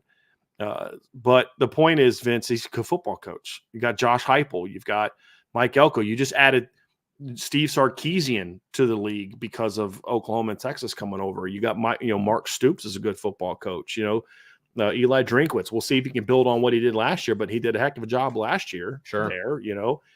So I think the overall quality of the league is, I would say it is deeper because the bottom is coming back up, where in the last couple of years, it was like some good teams at the top and then a bunch of mediocreness. You're starting to see an ascension from some of those programs. And Mike Elko, Texas A&M, in my opinion, is going to be a whole lot better than Jimbo Fisher, Texas A&M. And that's going to make the SEC better and make it more balanced. And so also, too, is because you're going to see a little bit more of the schedule's not going to be you play only the West and you play only the East as it used to be because of the new pod scheduling. So I think that's going to create some more opportunities for teams to have some wins and that type of thing. So yeah, I'll buy that. Somebody in the chat said it's a soft buy, small buy. I'm gonna say it's a soft buy just because I can't off the top of my head recite to you all 15 years of the SEC. There may have been some years. Come on, Brian. Off my memory, I think this is fair. It's a fair thing to buy. And if Florida gets rid of Billy Napier and hires a better coach, or if Billy Napier figures it out, that makes it even better because now you have Florida as a competent team. Whereas before they didn't. And then some of the teams that have lost legends in recent years, mainly Alabama, they replaced him with one of the best coaches in the game. So, they should still be good, in my opinion, there.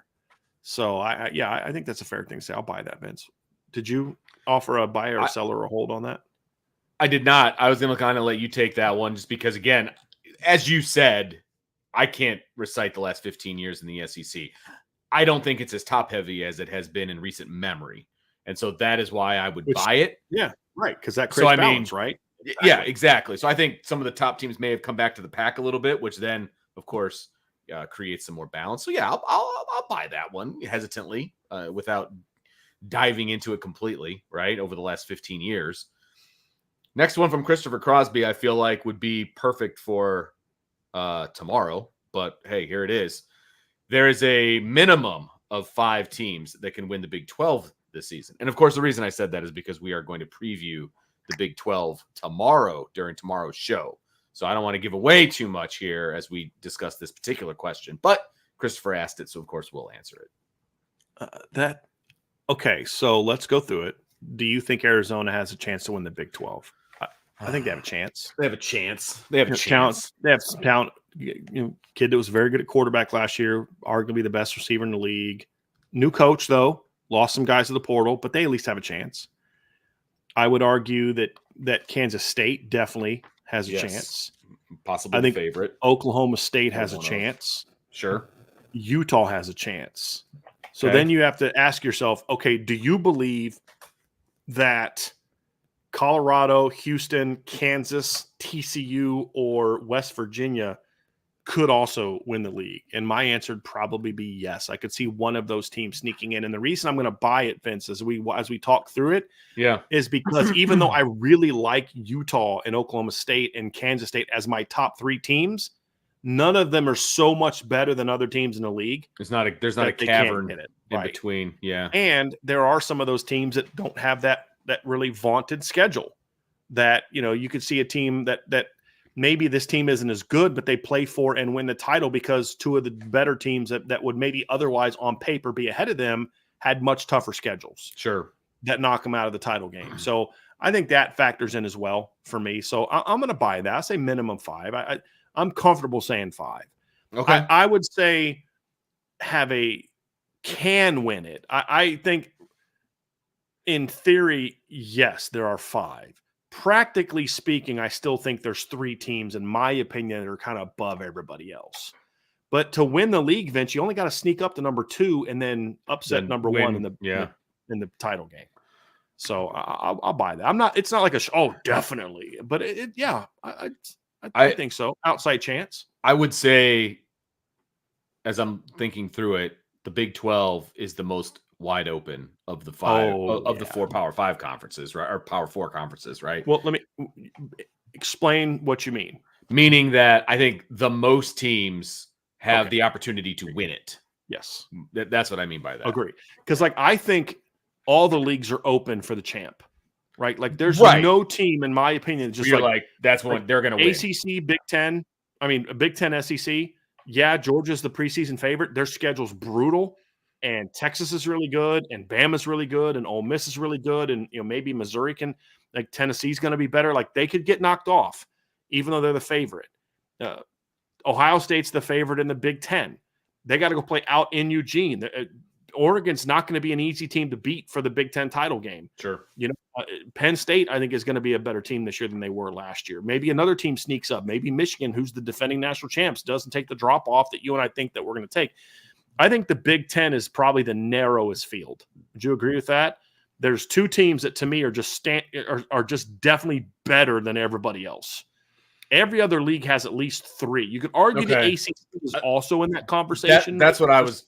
Clemson. I was going to push back with ACC with Florida State and Clemson. The only reason I would say no is because I think the difference here is Oregon and Ohio State have the significantly 2 best rosters in the Big Ten.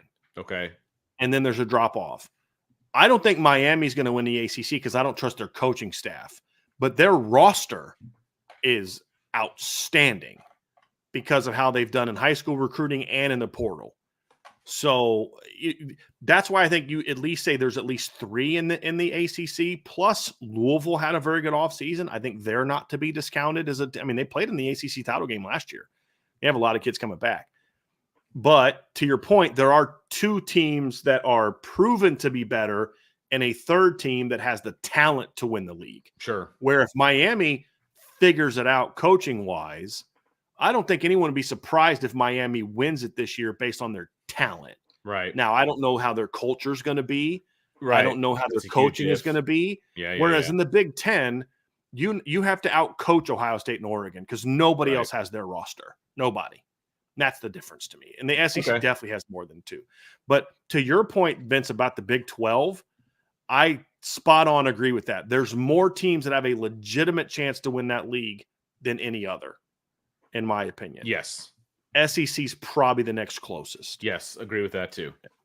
Yep. Good one. I like that one. Good start, Chris. So stay tuned for our Big 12 preview tomorrow, by the way. So, we got more to talk about with the Big 12. All right, Mr. Emil Wagner. I still love that name. Buy, sell, hold. Tosh Baker will start the opener at left tackle and Wagner at right tackle, but Gerby will eventually replace Baker before the end of the year. Can I start this one? Of course. I'm gonna just do it. Okay. You're kind of emceeing this. You can just do it, and I'll Gotcha. follow your lead. You Okay, don't have fair to enough. ask permission. Hey, Rick, Fair enough. Excuse me, sir. Can I start, please? Thank in the back. you. Yeah, no, in the back. Hello. Go ahead. Vince. No, Vince. based on the interview with Joe Rudolph yesterday, I do not think that Tosh is going to be replaced outside of an injury. I think he has been inserted at left tackle, and there's not even a competition for it. And he has yet to show me that he is willing to change the starting lineup based on what has been going on at practice, unless there's an injury. Now, hopefully, he kind of did that at right tackle, though, right? I mean, putting Emil ahead of Tosh initially. Okay, fair enough, but not midseason. Right. I guess I'm referring to last year when I believe Billy Stroud. Yeah, because the only reason Billy started and Ashton saying. Started late in the year is because of injury. So correct. I think he was probably the best guard on the roster by maybe midway through the season, and there was no chance that he was going to be starting unless there was an injury. So, hey, look, you've got a new offensive coordinator who may be able to insert his sway if something is clearly obvious in practice. Of course, we don't get to see practice during the season. Maybe that happens. But as of right now, Gerby Lambert's with the third team. And I don't know that I see that changing anytime soon. So, and the way the other thing that gives me pause is the way that he was talking about Anthony Knapp in such glowing fashion. Yeah. And being, a key backup and all it just reeked things. Of with what you know. Yeah. And my guy, my recruit. So the intel that I got from people that I know was encouraging. They're going to try different guys out. But when you listen to Joe Rudolph's interview, it's like, oh my gosh, he has already made decisions on what he's doing. So obvious. Like, now that could just be coach speak. That could just be him saying things to give Tosh a vote of confidence and see how he does. Sure. Could be that. So I don't want to jump off a cliff too much. Yeah. But for sure. It was a very discouraging. And again, I don't even mean discouraging like he's going to play Tosh. Like, if Tosh wins the job, great. Yes. It's more of like, bro, you're just going to leave Sullivan Absher at left guard and just leave, Gerby on the third team and just not even do the whole coaching thing where you try to get your really talented guys ready to go. Like, you're just not even going to try that. You're just going to roll with the vets, huh? Okay. That's one way to take it, just like, there's a lot of really concerning things. You put Ty Chan, Ty Chan may be a great kid. He's just, to me, has never shown me that he's a very good starting caliber football player at Notre Dame. I'll say it that way, because a very good. You're not on scholarship at Notre Dame if you're not a good football player, but like a starting caliber football player at Notre Dame. And then you're giving him reps at left. I would literally rather you just let Anthony Knapp take those reps and see if Anthony can be ready to go. Because at least Anthony has some athletic ability and some length and some things like that. Like, that was a very discouraging, because the way he said it, Vince, and I had to go back and read it again. And I was actually going to see if Sean could send me the audio, because I wanted to hear his. Oh yeah. I heard it last night, but it's just like, that just sounded very matter of fact. It's done. Yes. That's exactly how it sounded to me. Like, you're not even going to try Emil over there. I mean, it's like, oh, okay. I guess this is where we're going to go. Now, again, coaches say a lot of things. Yes, they do. That aren't necessarily true. And he's been around for a long time. Aren't the same way. And 2 weeks from now or a week from now is not necessarily the same thing. Right. So I don't want to get too worked up about it. But, man, based on, to your point, Vince, I agree with your sell. Based on what Joe Rudolph had to say yesterday at the press conference, I'm going to sell that. It just, like, okay, and when he says Gerby's a ways away, but it's like, when I'm watching practice, I didn't see him taking any special attention to go work with Gerby. When Gerby took a rep, he wasn't even looking at him. He was looking at somebody else. So that's a problem for me. He was treating him like a third teamer. You know what I mean? Like, how coaches are. Some coaches are. You know what I mean? They don't pay any attention to the third team. Harry Heastand wasn't that way, but no. And again, it's just a couple practices, but exactly, it's noticeable. Yeah. It's noticeable. Yep. It's concerning. Yep, for sure. It's very concerning. Next one from Mr. Emil Wagner, buy, sell, hold. In an effort to boost Viper production, KVA will share time there, much like Osbury is at nickel. This gets the best players on the field all at one time. Sell. If you're talking about Viper, sell. Now, if you're talking about some situations where KVA, Kingston Viliama Asa, lines up off the edge and nickel packages as a pass rusher like Jalen Snead did, I'll buy that. But that's not Viper. That's not playing Viper. So in regard to Viper production, I'm selling that. Yeah, me Could too. Kingston be used as an edge rusher early on? Yes. But it's just like Jalen Snead was. Jalen Snead's not playing Viper. He's 220 pounds. He's not playing Viper. Kingston's not playing Viper. Could Kingston rush the quarterback in an attempt to find a role for him? Yes, he can. Yes. So I buy the spirit of what he's asking. Right. But I sell the specific of in an effort to boost Viper production. I don't think it had anything to do with Viper production. I think and then the whole sharing time there, like Osbury Nickel. No, I don't. Yeah. No, he will not be a base down Viper. He will be a pass rushing. Right. He could be a pass rushing edge player. That's the difference. Right. It's like you could say, hey, look, there's certain looks where you might put, I'm trying to think of a guy. You might take in a pass rushing situation, a Bryce Young and put him over the 3 technique on 3rd and 10, and he's going to rush the quarterback. That's different than saying Bryce Young's playing defensive tackle. You know what I mean? Like, no, it's 3rd and 10. They're throwing the ball. You put him at 3 technique and let him beat the guard, right? I mean, that's kind of what you do sometimes. It doesn't make him a D tackle, and I would say it's more like that. But the spirit of what he's asking about, I can get on board with, but the very specific of the Viper and splitting time, that I'm going to sell. That I'm definitely going to sell. All right. J. Lynn G. buy, sell, hold. Given Notre Dame's schedule and its desire to keep Leonard healthy, buy, sell, hold, there will be at least 4 regular season games where Leonard does not take a second half snap. Second half, that's a lot. Second half, I'm definitely selling that. That's sell, yeah. If you wanted to maybe alter this to 4th quarter, I'd buy that. Then I might buy that. I definitely would buy that. Second half, that's too much for me.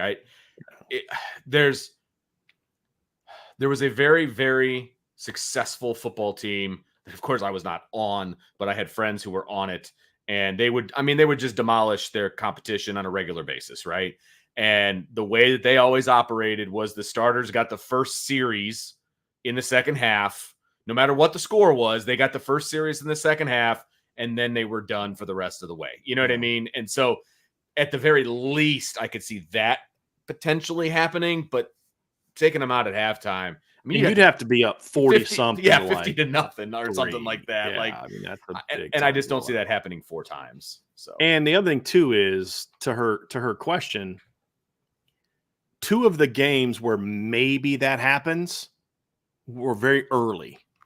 Northern Illinois in game 2, Miami of Ohio in game 4. Where you're still trying to work things out. Yes. Yeah, you want Riley to get some more of those reps. Now you're telling him, do not run. We're not calling any run plays. If you run, slide. Exactly. Or step out of bounds. Like you're not running anyone over in the 3rd quarter. We're going to get you a couple series because you need to work, that kind of, I mean, maybe I could see that, but yeah, it would be tough for me to go there. Yeah. I mean, those are like 4. I mean, in high school, I would do that. Like I'm not a believer in the high school level or even the Division III level. Like when you look at some of the stuff Mount would used to do, I'm okay benching guys at halftime. Not benching guys, pulling guys at halftime. Yeah. Because that's a different animal, and you've got so many kids on the team and yeah, right. And you losing a guy at the high school level when you're up 40-0 could be way more damaging than having that happen at a place like Notre Dame. Sure. So I'm not one of those you have to play the 3rd, but the timing of the season would factor that, the experience of the players that we're talking about. So, but I would say probably I would probably send some of my starters out there for the 3rd quarter, not all of them. And if Riley Leonard was Notre Dame's quarterback last year, got hurt, and was their quarterback again this year, I'd say maybe pull him at halftime because you know what he can do. But the fact that he's new here, he's still learning. And he's got a lot of new pieces as well. You know what I mean? You've got new guys to the offense. And, right. You got a new coordinator and you got new this, you got new that, and there's a lot of new that they're going to have to work out. And you're right. The games where they have a chance to do this are all on the first half of the season, frankly. So I could still see maybe one or two of those games. Well, I actually think Army's going to be tougher to blow out like that, just because I think they're going to go back to running the triple and just time the clock and all that. bit. Yeah, gotcha. But where you dominate them, but it's like 30-0, right? Because you only ran 42 plays or something like that. You know what I mean? You only possessed the ball 5 times, but you scored every time. Right? Yeah, exactly. You only scored 35 points against Army. Like, we literally scored every time we had the ball. Like, what do you want us to do? So sort of touched on every time but I could see that happening once or twice. I mean, honestly, with Riley's injury, I could see that happen a couple times. But I would say maybe once, not that many times. So I'll sell that one. BK's last brain cell, buy, sell, hold. Notre Dame starting offensive line will hold Texas A&M defense in check and give up less than 5 pressures the entire game. Running back combination will go for a minimum of 165 yards. Well, if I got to take this all as one whole thing, I'm selling. I'm definitely selling that, because holding a team to 5 pressures is an outstanding game. Like that, and you're going over up the course of a 13-game season, is 65 pressures allowed. Notre Dame's defense last year had 230 some total pressures last season. What was their defense last year? They were at 200. No, that's 22. Last year on defense, they were at 267 total pressures. That's 200 more than what you would give up, on an average of 5 a game. Like, if they held them to 10 pressures in that game, that's a very good performance, because we're talking about pressures. That's hurries, sacks, and hits on the quarterback. If you hold A&M to less than 10 pressures, that's a very good performance. I was just going to say, can we reset this at 10? I was just going to say that out of my mouth. Yeah. Now, you just want to make sure there's not as many hits on the quarterback. Sure. Now, if you were to say give up less than 5 hits on the quarterback, that would be a successful game. I do buy the last part, though. I do think Notre Dame's going to run the ball well. Now, will the running back combination run for over 165? Maybe. The team will, but that includes Riley Leonard. But I could get on board with that. I think they'll at least have 165 yards of offense.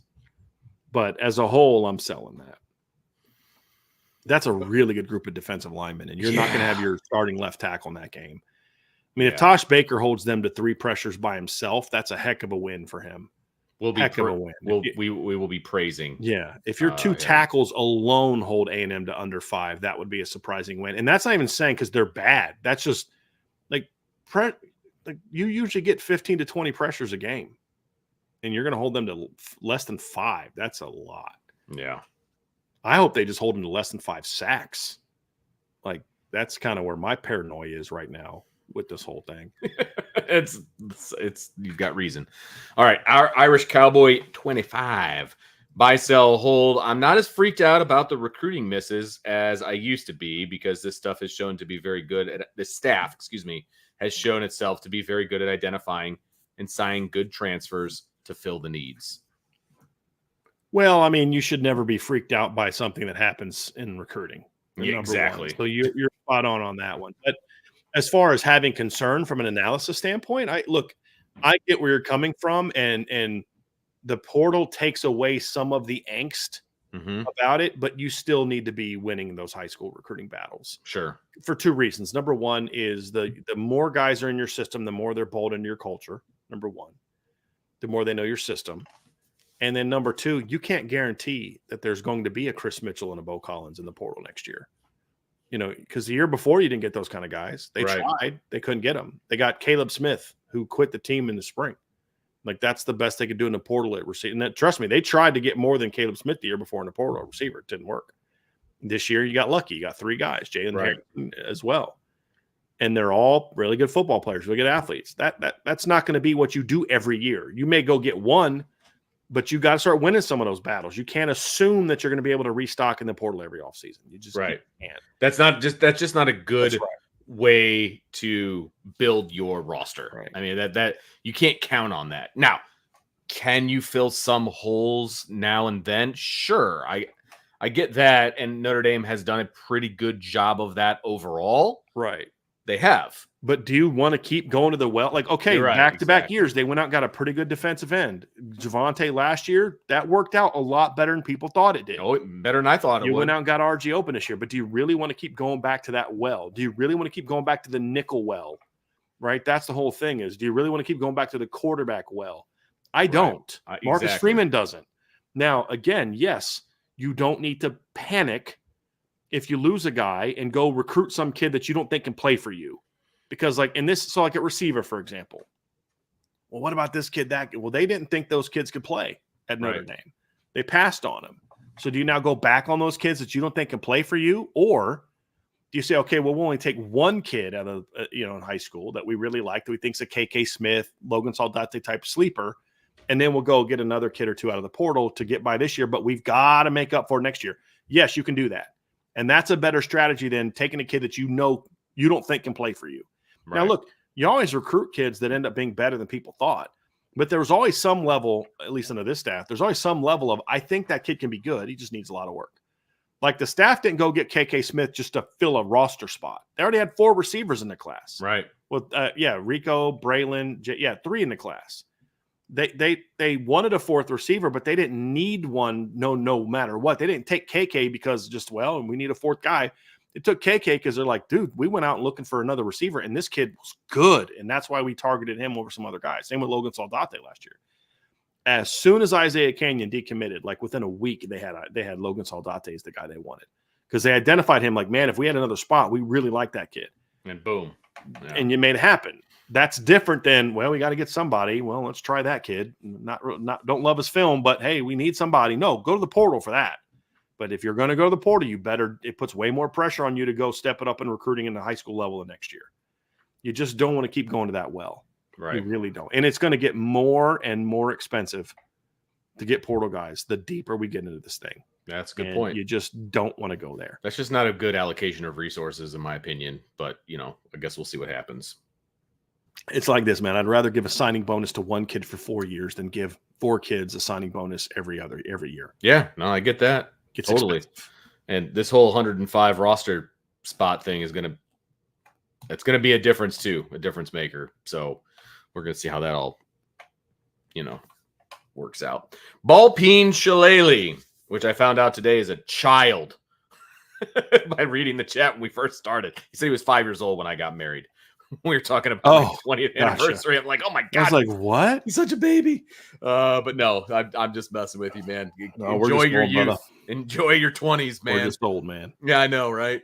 But all right, here's this question. Looks like Pitbull just bought the naming rights to FIU Stadium and will be naming it Pitbull Stadium. Buy, sell, hold. If revenue sharing actually comes to pass in college football, will we see a lot more sponsor agreements like this from less financially endowed teams? 100%. Huge buy. Well, this, I believe, also is only for 3 years.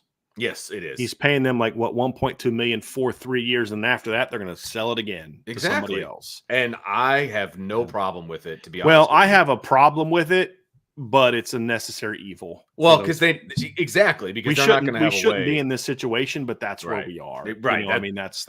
I should rephrase my comment because I agree with you. I hate that. I hate it, but I also understand where things are at, so I have no problem with it. Like, look, this isn't NFL teams do this all the time. Sure. Right? Like, I remember when the Reds created their new stadium. And by the way, I don't really follow baseball anymore, but I'll tell you what, my dad and I were talking about this the other day. I loved going. Like, I went to Reds games my whole life. We went because we loved the Reds. We didn't go because we loved Riverfront Stadium. It was a dump. It was that cookie cutter, multi-purpose stadium that you had football, baseball, and, event rock, it's what those things were, like the Vet and in Pittsburgh and the Vet in Philly, and then you had Three Rivers in Pittsburgh. They were all dumpy stadiums, but whatever. When Great American is a great ballpark to watch a game. And I remember when they named it, I'm like, that's awesome, man. They gave like a cool name, Great American Ballpark. I love that. That's awesome. Like, they didn't do the corporate sellout thing. And then I was like, oh, it's Great American Insurance. Okay, there you go. But at least they picked a cool name, not, Invesco Field at Mile High and all that other stuff. How many times have they changed the name of their stinking stadium? The Broncos? Yeah, it feels like it happens all the time. That's ridiculous. But I mean, so this isn't new. Where we're at, yeah. This isn't new. And you're going to see, look, these schools are going to start pimping things out they're going to sell. this is just the beginning. They're going to be selling out the name of the gym. Look, guys, Notre Dame does this. Sure. Notre Dame, and every time Marcus Freeman's name is written in a release from Notre Dame, it's not head coach Marcus Freeman. It's here. I'm gonna pull it up. Right. What is the actual name? At least Vince? 6 or 7 of their coaches are endowed. Yeah, he is the Dick Corbett head football coach. Right. Right. So this isn't new, dude. These people are going to be. It's the Dick Corbett head football coach, the Bob Hinton defensive coordinator, the John and Bobby Arlotta family offensive coordinator. It's the Bob and Leslie Moore family quarterbacks coach, the Pat and Jana Eilers defensive backs coach, the Joe Moore offensive line coach, which is actually kind of cool because I don't think that's actually an endowment, but just more of a shout out. The Peter Chiavarelli defensive line coach, and then the Trematera family director of football performance, and that's the strength coach. So who's not named? It's a shorter list. Receivers, linebackers, and special teams. Okay. Of course, special teams. Nobody loves them. I need to get Reggie Ho on the phone and be like, "Hey man, how much money have you made as a doctor? We need to have Reggie as the Reggie Ho special teams coordinator. Special teams coordinator would be freaking awesome, dude. I am on board. I am on board with that. But this schools are going to look for ways to supplement income, and honestly, I don't have a lot of it. I don't have a problem with. I don't like the fact that there's this giant gap and some of these teams are just desperate for money, and it's going to get worse when we get to the ref share. But here's the problem. The issue isn't revenue. The issue is spending. Mm-hmm. You need the reason Florida State can't survive on $40 million a year is not because it's just not enough to run a good program. It's because you spend too much money. You don't spend wisely. Right. And so it's that's why so many people had issues during COVID when they weren't making money off ticket sales and things like that, because you were living basically paycheck to paycheck. Right. Essentially. And not everyone, but a lot of programs. Oh, but yeah, so that's where this is coming from. Well, but and selling the rights to stadiums and fields, that's not a new thing. It's not new at all. I like it if it was just more meaningful, it's the Knicks, Bama's renaming the field, after Nick Saban, right? And right. Florida State's Doak Campbell. I like that. It's and you want to say it like it's the because this one just gonna be it's Pitbull Stadium, isn't that what they're calling it? Yep. It's not the Pitbull such and such memorial. You know what I mean? It's not like I hope not. I hope Notre Dame never does that.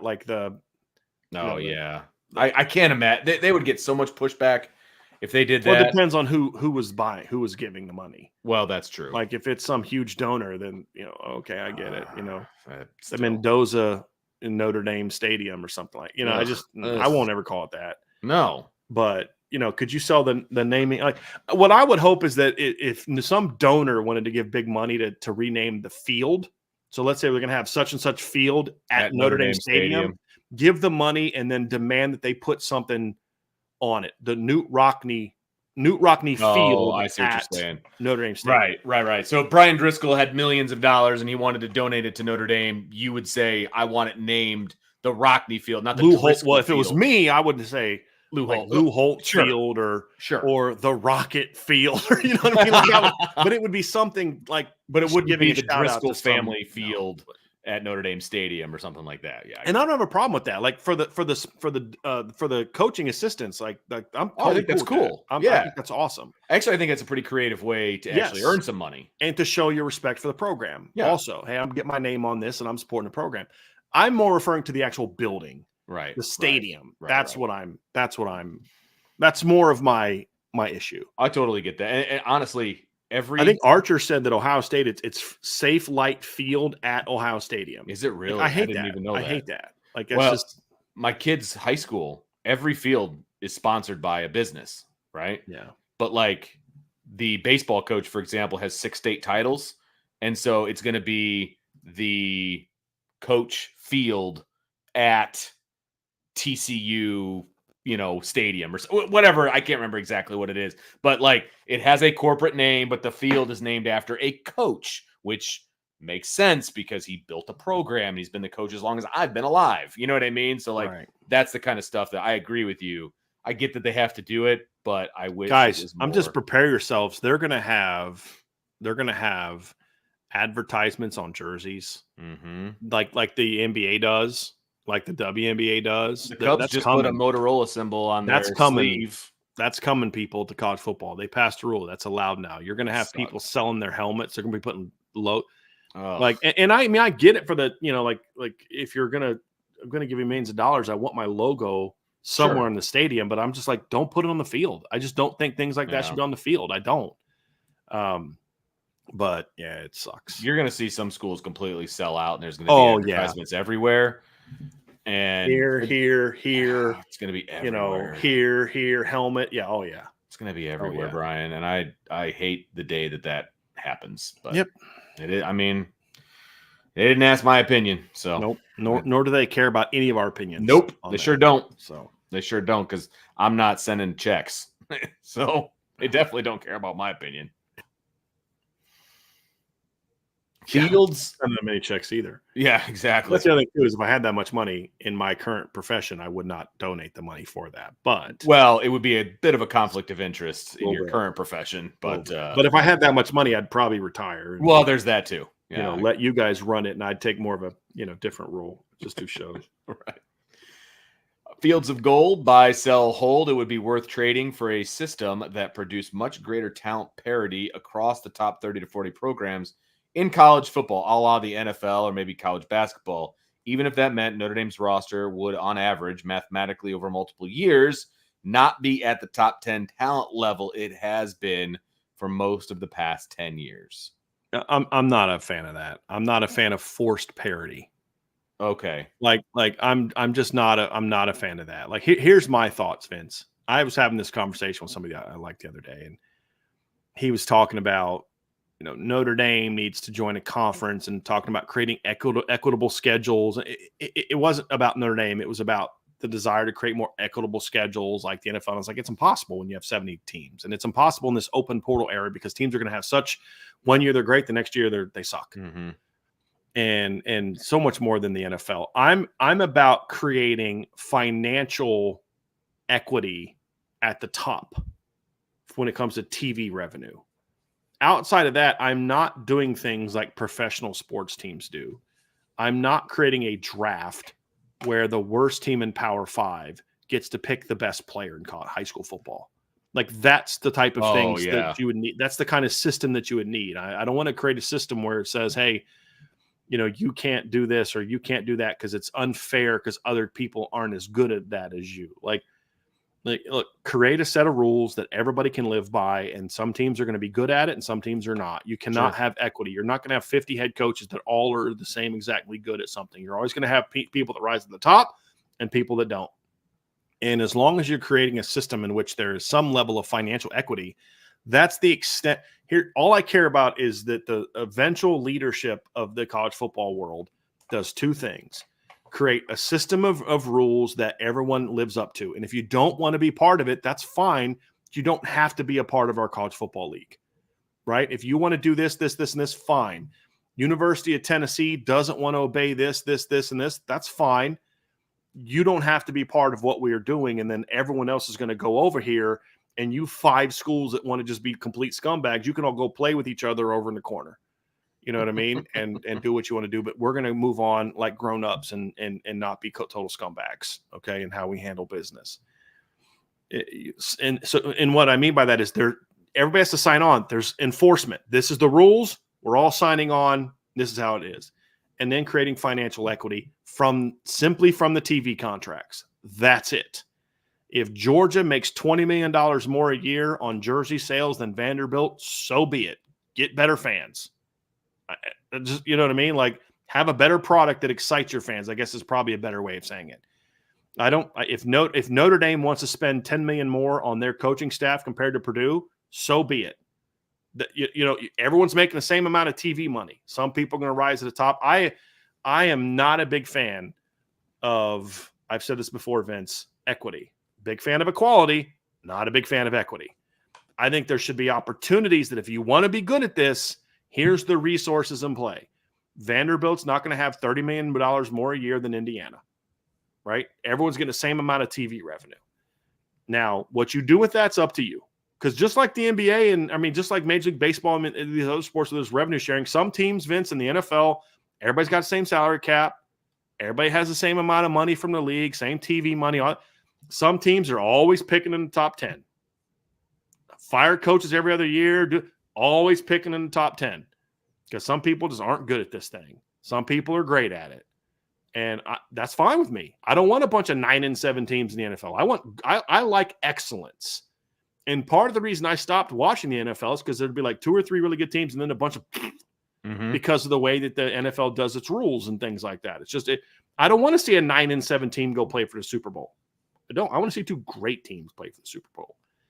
And in college football, I don't want to see Alabama get brought down or Georgia or Notre Dame or Ohio State get brought down. I want to see you do things that help lift Vanderbilt up, to help lift Indiana up, to help lift Wake Forest up if they want to take advantage of it. That's what I would rather see. And the reality is not everybody's built the same. Some teams just don't have the fan base that other teams do. They don't have the donor class that other teams do. And that's life. That's reality. That's life. Yeah, that's reality, man. So, it's just the way it is. Yeah. Not everything's built to win a championship. Yeah, exactly. And you could go in one conference, you could go to every conference school and you will see a major disparity from one school to the next. That's just reality. That's just life, is what it is. Fields of Gold. Hold on a second. Oh, lies. A little crazy there. Here we go. Fields of Gold, our view on tap happy. Never want to be tap happy.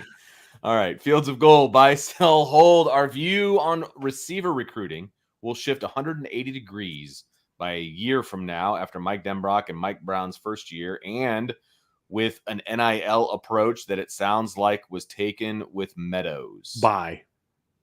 It's a huge buy. The last part, I'm whatever. The first part is a huge buy. What he's saying is like, look, Vince, the reality is to get big time receivers, you've got to be willing to spend NIL money. It's just a reality. Sure. And they show with Derek Meadows, they didn't lose Derek Meadows because of correct. Get a big enough NIL deal. That's correct. Right. Like we're not going to do that whole thing as Notre Dame fans. Like if Deuce Knight goes somewhere else, it won't be because Notre Dame wasn't competitive in NIL. It's because there's other things that are being done that Notre Dame's like, we can't do that. That's not legal. We're just not going to go down that road. And if you lose a kid because of that, you lose a kid because of that. It is what it is. Yeah. But, look, if NIL is the rules, these are the rules.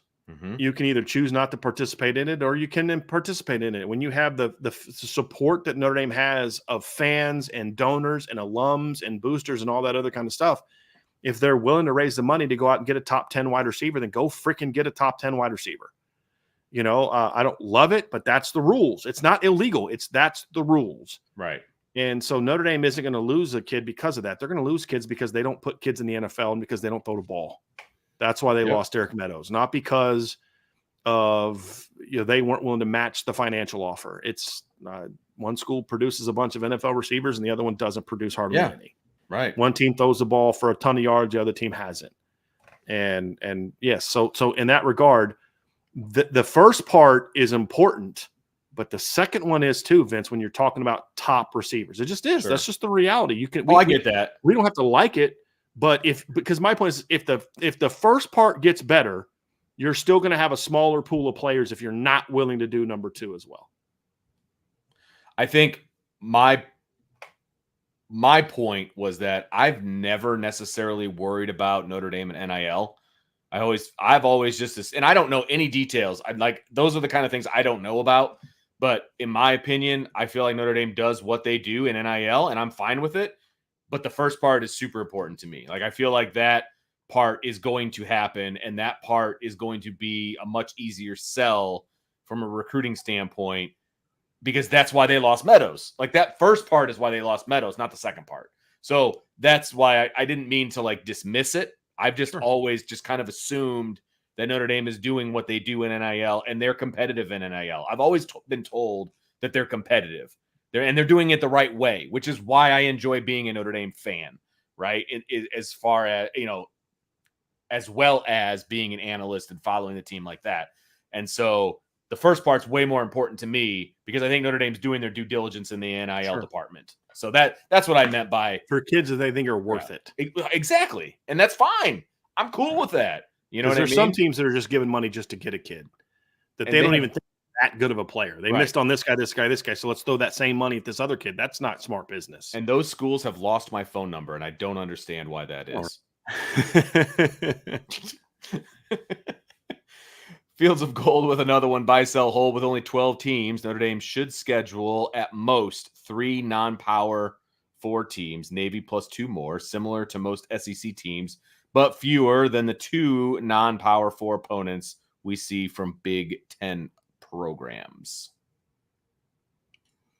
All right, so they should at the most. So they have 9 power 4. Fours. They should have 9 power 4 teams on their schedule, but fewer than the non-power 4 opponents we see from the Big Ten. I mean, look, I think Notre Dame should schedule however the heck they want to schedule. That helps them to be developed as a team. And what I mean by that is you've got to push yourself and challenge yourself.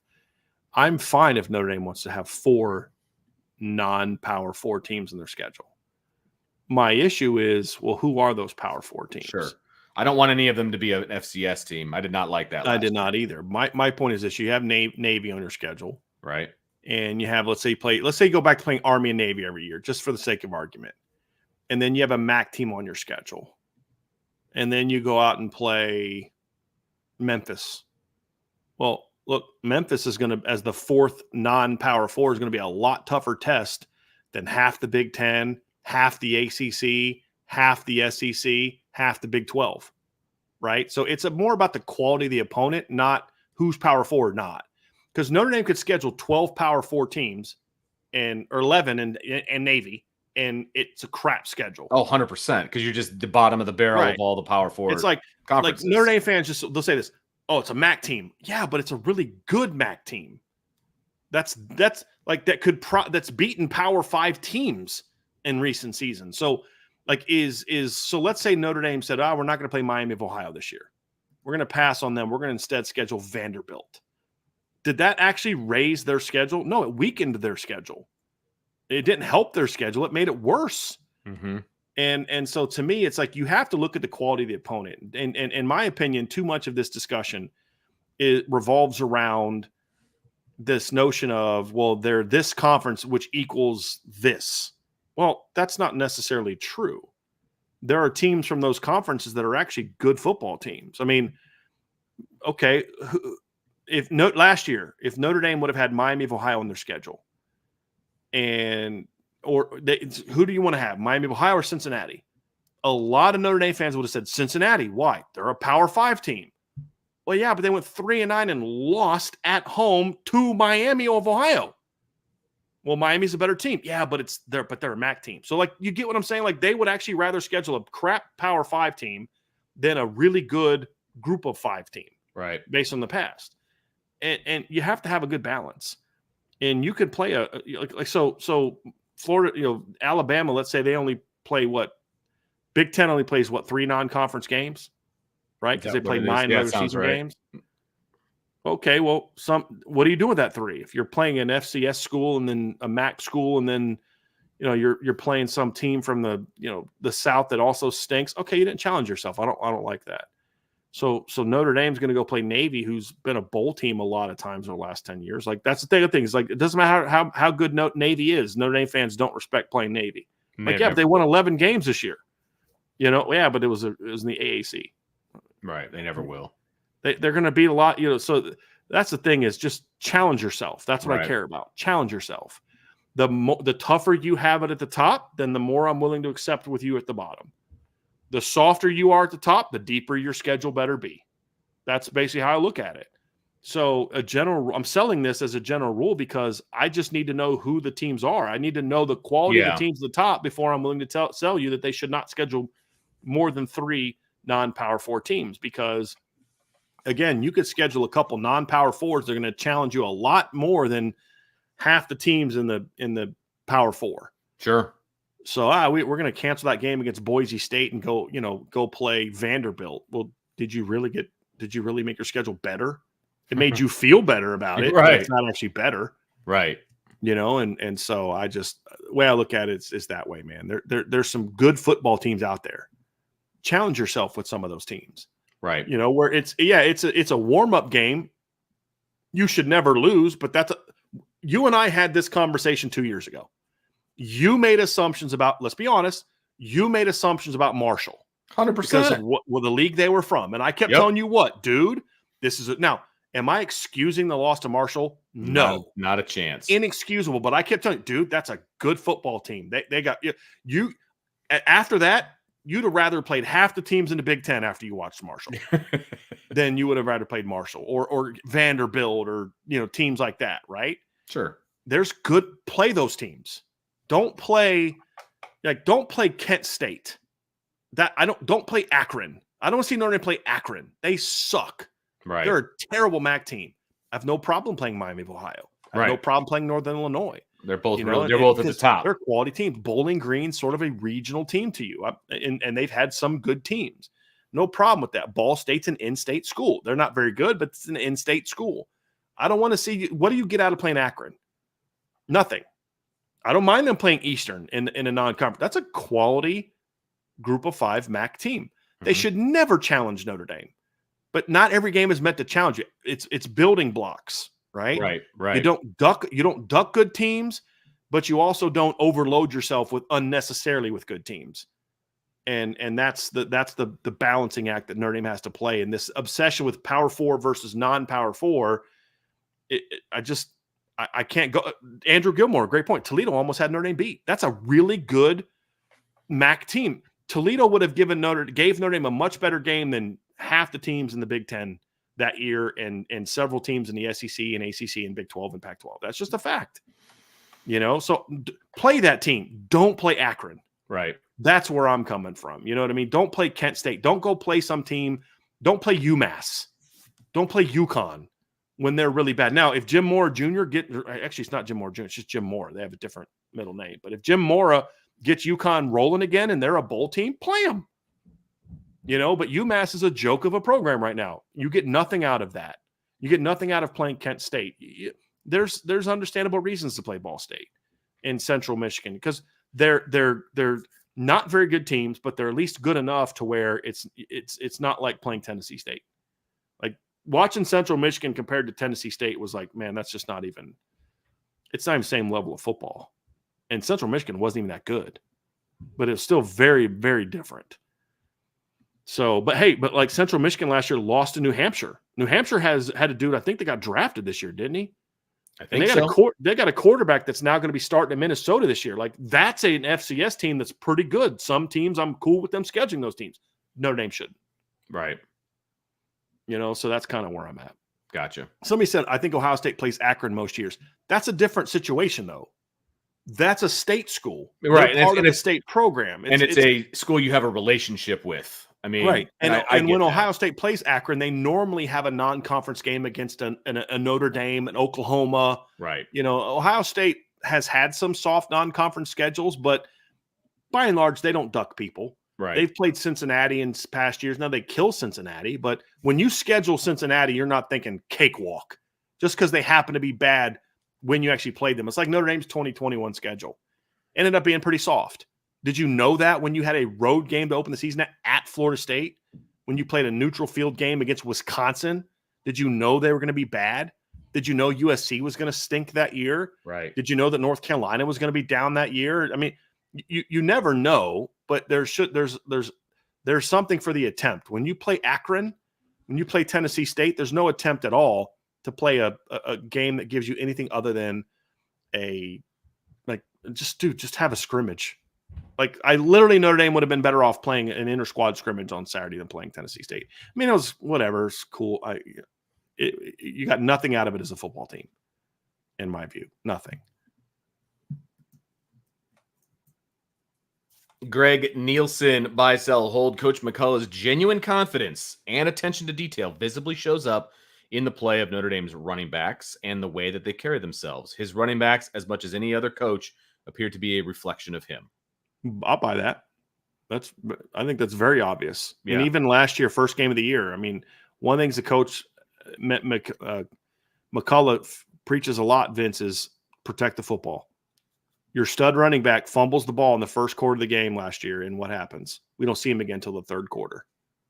He sent a message. Mm-hmm. I don't care who you are. This is something that we believe in. You put the ball on the ground, you don't play. Right. That sent a message. And how many times did Aldrich, who had fumbling problems the year before, how many times did Aldrich put the ball on the ground the rest of the year? The answer is 0. Right. Why? Because the message was sent. Hey, man, this isn't going to be okay. This isn't acceptable. So I think that's a very good observation and something that I buy. Absolutely. Zibby94, buy, sell, hold, with Rudolph making a comment that Wagner will not be moving to left tackle because of comfortability. It would be better to move Lambert to left tackle right now, because if the light turns on midseason, it would be hard for a freshman to switch from right to left midseason.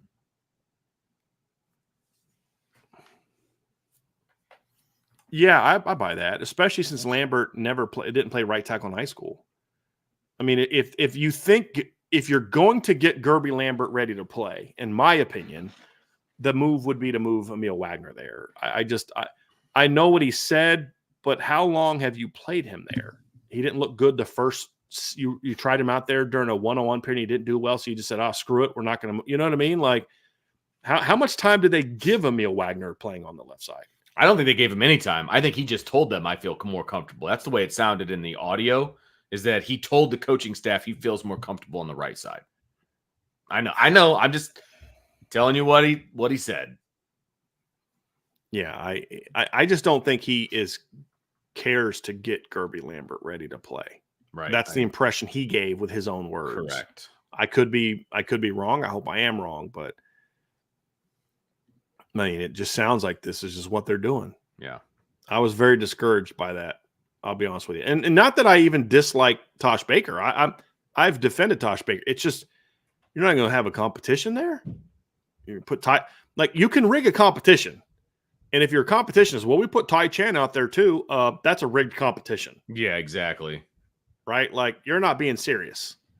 No, you give Sullivan Absher some reps out there, let Emil try it, and let's see if Emil's not comfortable, because Emil may feel that way, but you put him out there during some drills, and you're like, hey, coach, you know what? I'm actually a little better at this than I thought I was. You know what I mean? Like, I remember the first time, I tried to hit left-handed. I was like, this is awful. I'm so awkward. Other people, it's like, yeah, well, let me go try it out. And you're like, wow, I actually swing the bat pretty well over here. I see the ball better over here. I never would have thought that if somebody wouldn't have made me pick up a bat and try to swing left-handed, right? I mean, so it is what it is. Right. Yeah. I just never in football do I like it to where it's just like, first week of fall camp, this is what we're doing. Right. Exactly. And, it's just like, wow, like nobody on your line has the track record that there should be no competition. Yeah. Zibby94, buy, sell, hold, one of Jadarian Price or Jeremiah Love is a top 3 running back this season, talent-wise, not stat prediction. I love that caveat. And because of that caveat, I'll buy that. I buy that. I don't. It's not a great year at running back, and I think those guys are going to be dynamic. So yeah, and the stat wise thing, if it was about stats, I'd say heck no, because the two of them are going to prevent either of them. But yeah, as far as like just dominance, like Reggie Bush as a sophomore did not rush for 1,000 yards, but you just knew he wasn't even his team's leading rusher, but you just knew that's one of the 2-3 best running backs in college football because he did so many things. He was so dynamic. So yeah, I'm with you on that. By the way, we have a string of these from D-Troll Hunter. Okay, he's lining us up. Okay, just preparing you because sometimes Wait, yeah, I got you. D-Troll Hunter, buy, sell, hold, defensive helmet comms is more difficult than signaling in plays from the sideline against the hurry up offense. Yeah, I would agree with that. The reason I say that is, in comms, you've got to send it to the mic, and then he's got to communicate to everybody else. Right. Where when you're signaling, DBs know who to look at, linebackers know who to look at, D-line doesn't. And they're not always going to use the comms. I mean, they'll still signal in from the sidelines and things like that. I would think so. I mean, we've seen Notre Dame offensive play. Well, we've seen offensive players for sure. I haven't seen defensive players because I haven't seen them do anything. So, yeah. Oh, and there's another one. ACC or buy, sell, hold, the ACC could deal a devastating blow to the SEC's chances of 4 playoff teams in week 1. Yeah. I mean, let's go through and look at some of those games. Obviously, we know about Clemson versus Georgia is the big one. I believe there's a couple other games. So, but to that one specifically, who's Florida State playing? They've got somebody first week. They played Georgia Tech in the first game a week before. ACC game. Yeah, they don't play an SEC team, I don't believe, until they play Florida State. Florida at the end of the year. Gotcha. But that, I mean, it's there's a couple things. Number one, Clemson Georgia is a big one. If Clemson beats Georgia, it hurts their chances big, because and especially if Clemson ends up not winning the ACC, or let's say hypothetically that they beat Georgia in a less impressive fashion than they beat Florida State. Let's say Florida State gives Clemson a better game than Georgia does. Well, now you say, okay, Georgia and Clemson and Florida State have similar records. You know, what's going to be the tiebreaker in the playoff? Okay, well, you go there, or you just kind of the overall feel for the SEC is maybe not the same because of what they did to them. And so when you look at it, then you go down the list of some other games and you say, okay, there's Miami against Florida, Miami at Florida. Somebody that just said, well, Florida's not a playoff team. It's not the point. The question, as I take it from D. Troll Hunter, is it's the overall view of one league compared to the next, right? And you know, the SEC is considered this. Well, Clemson goes out and beats Georgia. Miami smacks Florida. All of a sudden, you're like, well, maybe ACC's pretty darn good this year, man. Like, this league is not playing around. And so I certainly think things along those lines can certainly be factors into how a league is perceived, Vince. I don't think there's any question about that can happen. And then we also see a little bit of that at the end of the year too, because you do have the Florida State matchup, and you do have Georgia against Georgia Tech. Like, let's say Georgia Tech is a middle of the road team in the ACC and they take Georgia down to the wire. Even if they lose, it's kind of like, dude, that's supposedly the best of this league, and they barely beat the middle of the road team that got their butts kicked in their league. Like, I don't know about this, you know. And sure, I think that's all part of it. Absolutely. And the Big Ten could deliver a blow to the SEC. Like, the Big Ten and ACC could combine to hurt the that's SEC. a bigger one too, because then you've got LSU and USC. Right. Yeah. Right. Exactly. So it's more of I think it would take more than those first couple games. I think it's an overall just diminishing of the strength of the Big Ten. And it's really the first couple weeks, because then you get into the Michigan Texas game. You know, that game is going to be a little bit interesting, and then later in the year too, you got Louisville, Kentucky. So I think the ACC is going to get a lot of chances this year to let the SEC know, like, hey, you're not who you think you are on the field. Hey, we can't compete with you money off the field, whatever it is. But when it comes to on the field, we can play with you. That's the opportunity. Now, they had that opportunity last year as well, and they didn't take full advantage of it the way that they could have and should have. But early on, they did. You had North Carolina beat South Carolina, Florida State beat LSU. They had some good early wins over the SEC last year. Right. They just couldn't completely capitalize on it the way that they needed to, in my opinion. So somebody said Alabama, Wisconsin. I didn't really talk about that one because I just don't think Wisconsin's that good. But to the point of the conversation, if we're wrong about Wisconsin, Vince, then sure, that's also true, because I think that's a week 2 game, isn't it? I could be wrong. I thought it was a week 2 game. Alabama plays Western Kentucky in week 1. So, but yeah, the Big Ten, the SEC is going to be tested in certain games outside of conference, and if those leagues can do well, it will soften the opinion of the SEC and this assumption that the SEC is this dominant football program, this dominant football conference is way better than everybody else. People, they've won all the championships. Again, that's a lot about opportunity, and maybe some teams didn't get those opportunities, but can a Houston knock off an Oklahoma? There's a lot of opportunities for those teams to take a swing. So somebody G-Baby in the chat, Notre Dame against Texas A&M. Notre Dame, and maybe this is where D. Troll Hunter was coming from. Notre Dame's viewed by a lot of people as a SEC type of team. Yeah. They go on the road and beat Texas A&M. Clemson beats Georgia, right? Florida State USC beats LSU. Miami beats Florida. And all of a sudden, it's like SEC's taking body blows, man, like body blows. And then if Michigan can somehow, take out Texas in a couple weeks after that, it's like, okay, that was an uppercut that knocked them down. Can they get back up? And now, when we mean get back up, an SEC team still may win the title. But I think the conversation here is more of a getting 4, 5, 6 teams into the playoff, which is what the SEC wants. That's where the conversation comes from. So it's going to be interesting. Vince. It's going to be fun to watch. I can't wait. Come on. I need football games. Buy, sell, hold. The only way 2 group of 5 teams could make a playoff is if Oregon State or Washington State finish the season undefeated. I'll sell that. I don't think that's the only way. I mean, it's the most likely way, but it's not the only way. Look, I guess they are considered group of 5 this year. Yeah. Yeah, because it's not the only way. I mean, look, it's harder for the group of 5 to get in now, even in a 12-team playoff, because most of the best group of 5 teams have been poached. Yes. TCU's been poached. Utah's been poached. Cincinnati's been poached. SMU was poached. UCF was poached. Now it's like Memphis and Boise and Yeah. All right, that's kind of where they're at. So it's going to be harder just because of the type of teams. But Memphis goes out there this year and runs the table.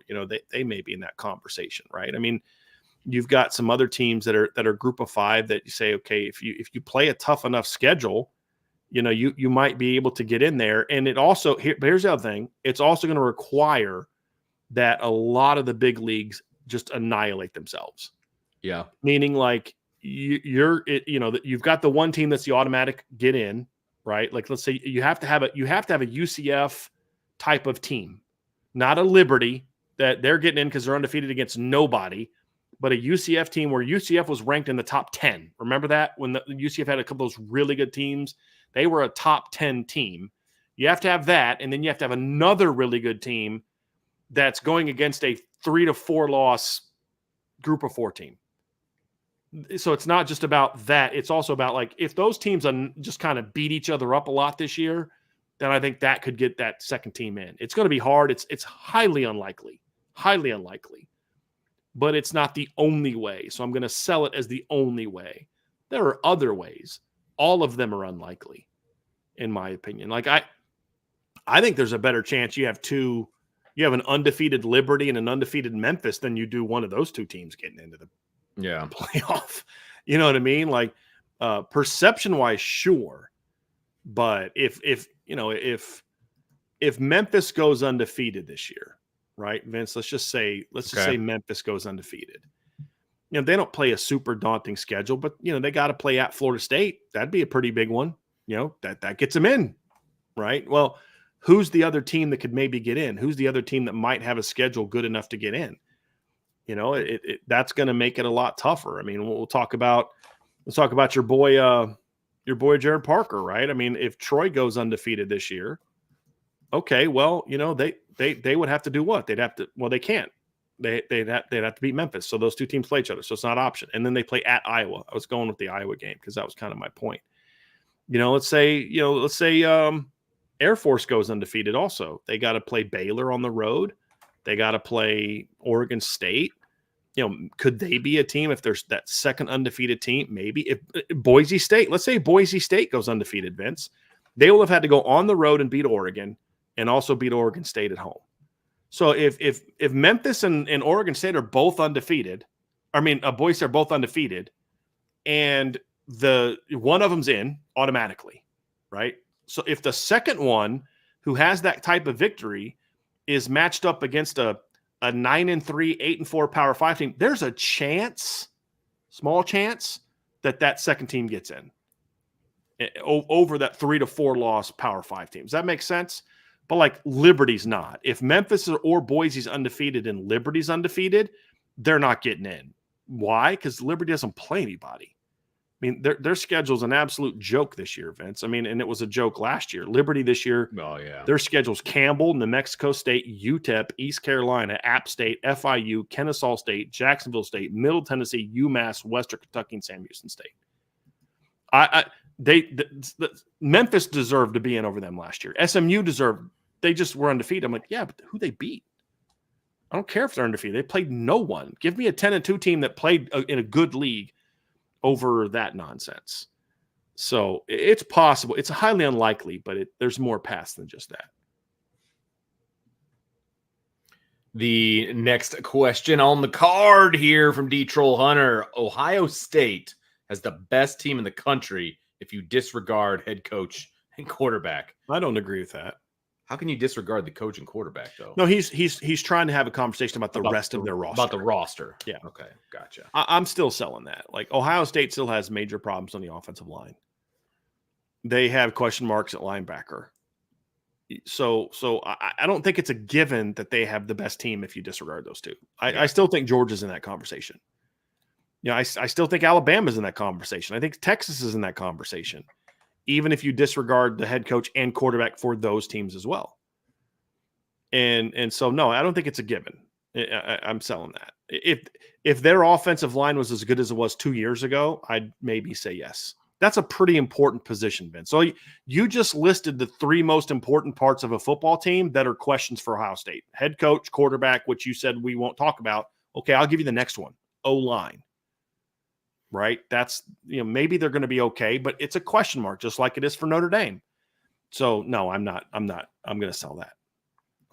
I think Ohio State's a very good team, top 5 team, but I'm not ready to say that they are that. Another one from D-Troll Hunter, buy, sell, hold. Tosh will start in College Station, but by the time FSU comes to South Bend, someone beats him out.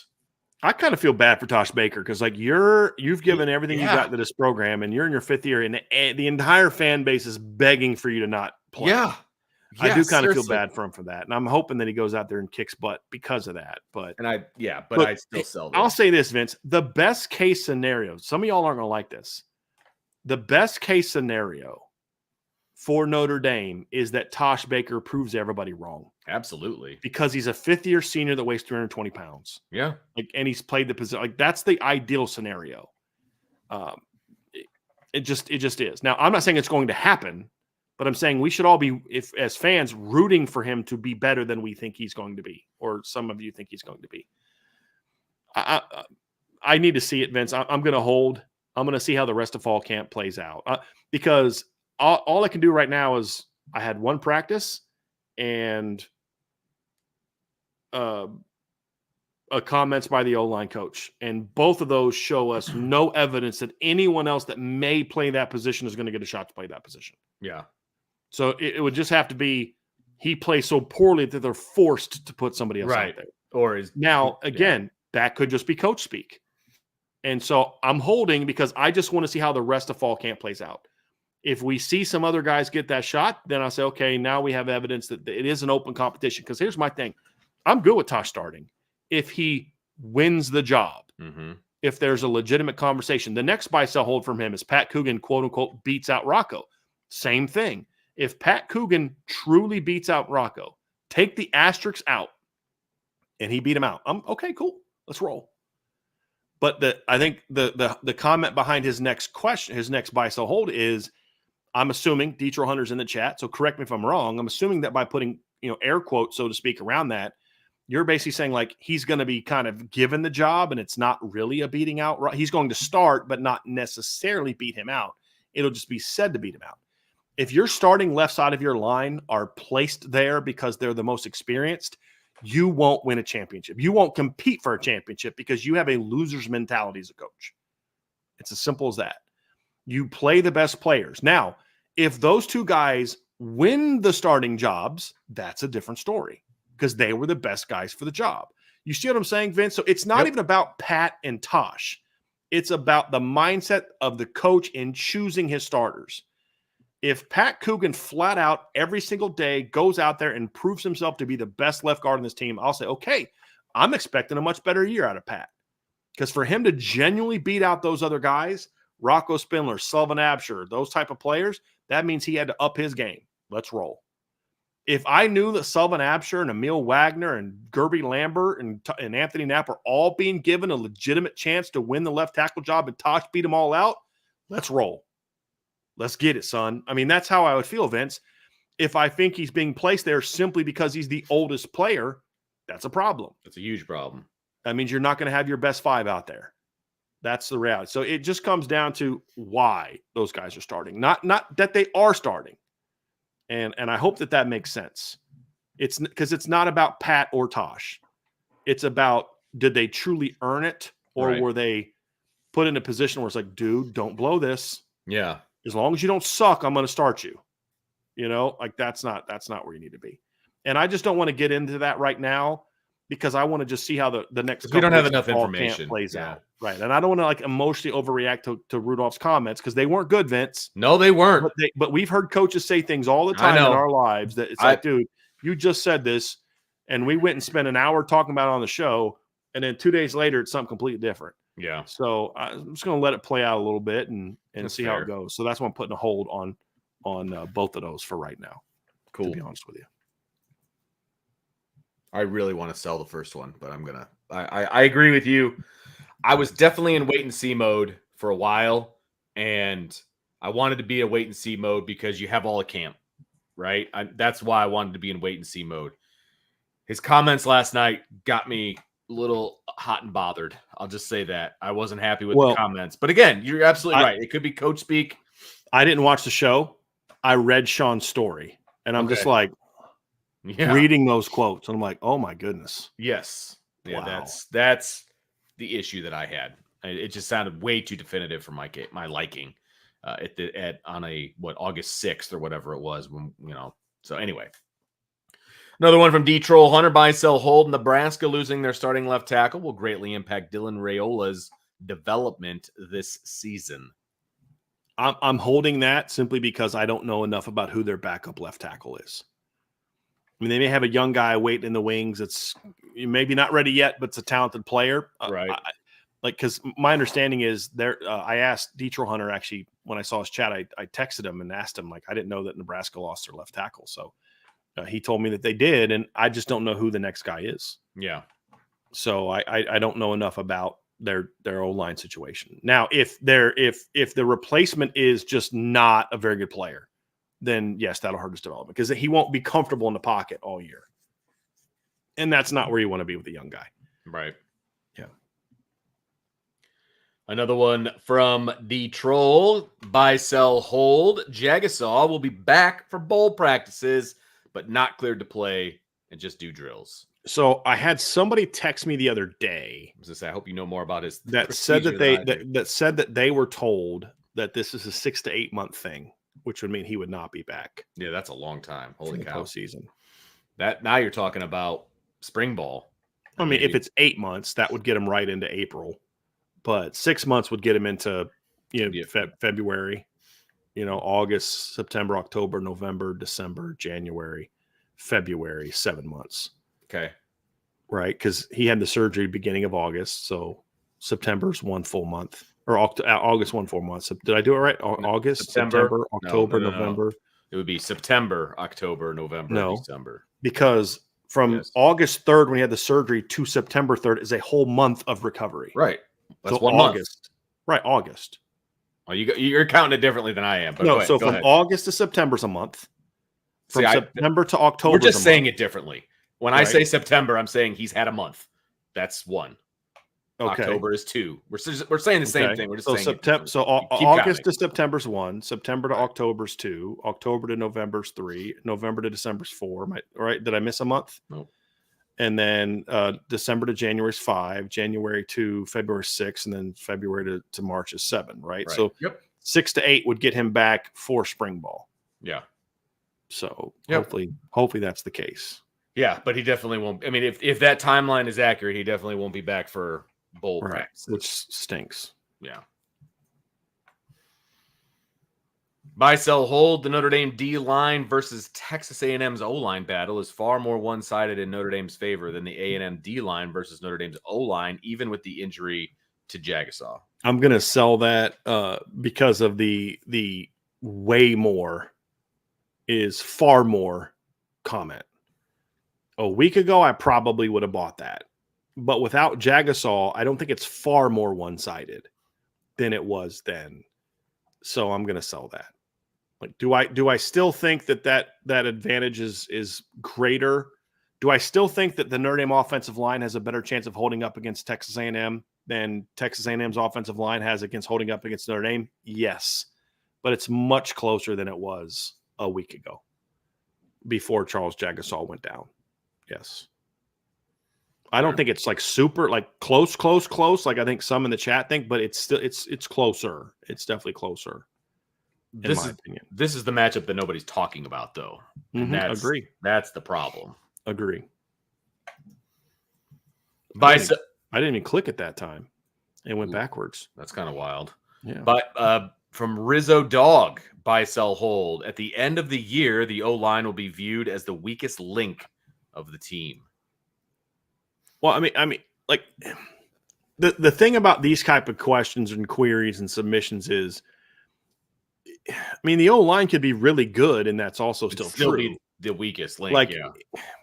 I don't think by the end of the year anything on the team is going to be considered weak. But it's kind of like if I have the 10 best players in the country, they're all great players. But who's number 10? Somebody's got to be 10th. Yeah. You know what I mean? Like, okay, so of the great players, I guess you're the worst. So it depends on how you want to use the term. So I'm going to take him at the standpoint of weakest link, meaning like a problem. And if that's the case, I don't think I'm going to hold that, but I'm leaning towards selling it because like, I still think, as frustrated as I am by what Joe Rudolph said about the left side of the line yesterday, I still think Ashton Craig, Billy Schrouth, and Emil Wagner got a chance to be pretty good. You know, so, but could it be if I was ranking the position groups, is there a chance that by the end of the year, the O-line is ranked at the bottom? There's a chance. There's definitely a chance, and that's concerning. And I would not have said that a week ago. But again, it's kind of like, okay, secondary, linebacker core, D-line, receiving core, running backs, and quarterback and tight end. That's a lot of really, really good groups potentially. You know, and I would have said in 2018, I would have absolutely said with no question that the weakest link on the Clemson football team was their offensive line. Relative to how it was, if I was ranking all of Clemson's position groups, the O-line would have been at the bottom. But guess what? They were still good. The O-line was still good, and they won a championship, right? So it just depends on, are they the 10th bet? Are they, say quarterback, running back, wide receiver, tight end, O-line, D-line, linebacker, corner, safety, special teams. Let's just go, that's 10, okay? If the offensive line is 10th, Notre Dame could still go out and win a title if they're pretty good and everything else is excellent. I mean, that's the reality. It just depends on, are they 10th because everything else is so good, or are they 10th because they weren't good? That's the question mark, and I don't know the answer to that. So in the spirit of the way he's asking the question, I'm going to hold on it because I just want to see how the offensive line shakes out the next couple of weeks. But I'm much more leaning towards buying that than I would have been a week ago, and that's concerning. Or, matter of fact, Vince, 2 days ago. Yeah, I was going to say, yeah. 2 days and 3 hours ago. Right. All right, Riker Frog with the buy-sell hold. There will be 2 different offensive line rotations this season. Yeah, does that mean like 2 different starting lineups? Yeah, I think that's kind of how I took it. Okay. Look, I think so, because someone's going to get banged up. Someone's not going to – I mean, yeah, I think there'd be some changes. I mean, we saw it last year. Well, yeah, the last few games of the season. And then the bowl game. And then the bowl game. If Notre Dame's not in the playoff, then there's definitely going to be that. No, there's going to be opt-outs. Yeah, good call. Yeah. Yeah, for sure. Yeah. Yeah, that's an easy buy for me. I mean, you just in a 16-game season or whatever you think Notre Dame is going to play, the chances of one guy not playing one game, I think that's pretty high. Andrew Gilmore in the chat made a point that backs up what I was talking about, Vince. He goes, Alabama was a playoff team last year, and their O-line was definitely the weakest. Well, that's very true. Like, there's been several teams like that in recent years. Oh, yeah. Where if you had to rank their position groups 1 to 10, the O-line's near the bottom. But it's because that's how good they are, not their O-line sucks. Right. But I'll also counter this, but their O-line is why Alabama lost to Michigan also. So, again, if you're talking about competing for a championship, yeah, you can still be a good team this year, but you're not competing for a championship. Because if Alabama had a typical Alabama O-line, they beat Michigan. So it doesn't keep you from being really good, but it can keep you from winning a championship if it's 10th because it's a concern. Clemson in 2018, their O-line was the lowest because they just didn't have the talent of other positions, but Clemson had no weaknesses in 2018. The only weakness they had was youth, but by the time they got to the postseason, that wasn't a weakness anymore. And they were good everywhere. And that's usually how the best teams are. Fish ND, buy, sell, hold. Notre Dame's wide receiver class in 2025 will end up with at least 2 gap closing prospects. Sell. I don't even have 2. That'd be tough. 1, but that would be tough at this stage, right? I mean, that would be tough. They can definitely flip somebody though, So yeah, 1 I would buy, 2 I would sell. Buy, sell, hold. Notre Dame's wide receivers on the field in 24 will close the Notre Dame wide receiver perception problem gap. This is similar to the one from earlier, Vince, yes, right? And we both are buying that. Yes, both are buying that. Easy buy on that. I was on the show with Cole Kubelik yesterday on his ESPN show that he does with Greg McElroy. I don't think Greg was there, but he was asking about other position. I brought up Chris Mitchell, and he said, I called a couple of his games. That guy can play. I mean, Malik Zaire is another one. I didn't hear Malik say this, but Sean told me Malik said this. But Malik had some FIU games last year. Oh, really? Malik does play-by-play for CBS. I did not know that. And he loved him. And he's like, that guy can fly. So I mean, these are former big-time, Power 5. Cole played at Auburn. Malik played at Notre Dame. Was a starter at Notre Dame before his injuries. He played with Will Fuller, and I mean, he Malik Zaire knows what a fast and a talented receiver looks like. He threw to one. You know what I'm saying? And for him to be like, yeah, that dude's really good. That tells me something. Same thing with Cole, because that guy knows football. And so when he tells me that he's an SEC guy, when he tells me this guy's a good football player, you listen. And, then you got Bo Collins, who's probably been their most impressive receiver so far in fall camp. Jaden Greathouse is a dude. Jordan Faison looks he looked really good yesterday, Vince, and when we were watching him running routes and stuff. I mean, it's going to be a good receiving core in my opinion. And it will change a lot of perception. 100%. Feel very, very good about that. 100%. I think I missed one. Yeah, no, we got both of them. Yep. Jim Halloran, buy, sell, hold. Marcus Freeman makes more staff changes after this season. 1 O-line coach, 2 D-line coach. I'm going to sell that.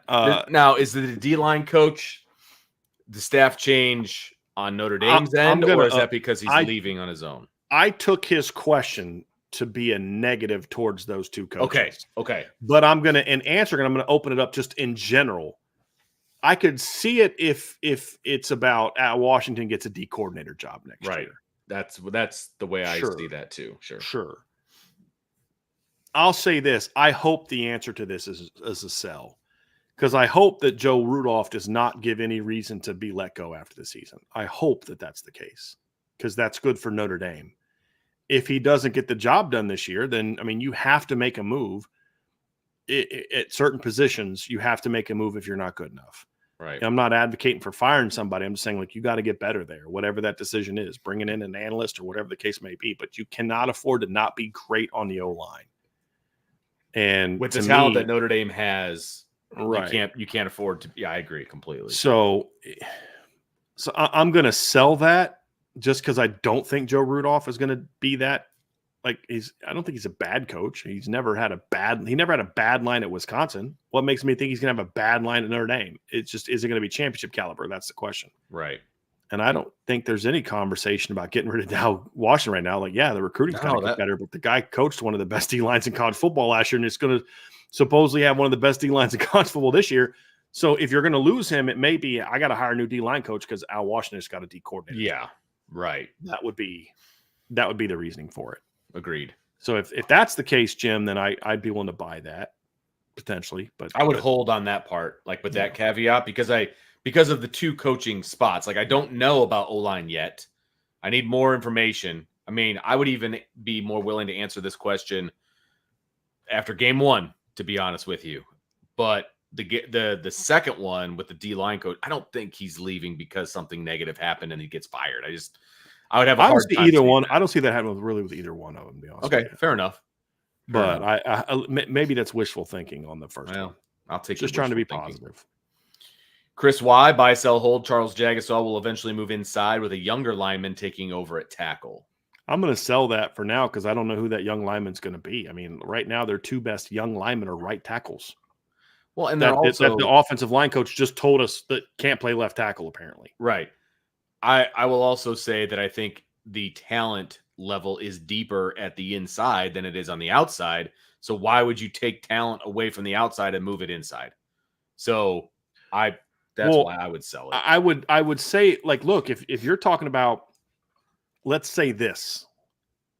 Let's say Emil Wagner comes out and he's a stud this year.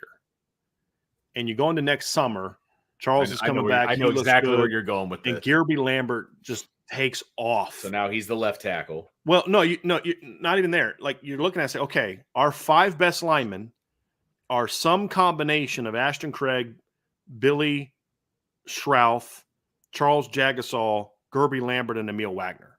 Like, that's our best 5. Then you move Jagasaw. What's inside. the scenario that gets those 5 on the field? Right. Because the other 2 can't. They're not moving inside. Those are tackles. Emil's definitely not moving inside. Right. I don't think, anyway. Right.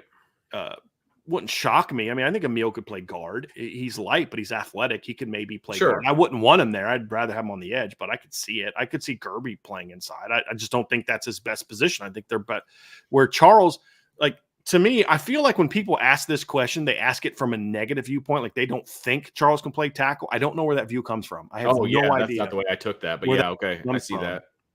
Because we've seen Charles play one game at left tackle, and he looked pretty good for a true freshman, I thought. Mm-hmm.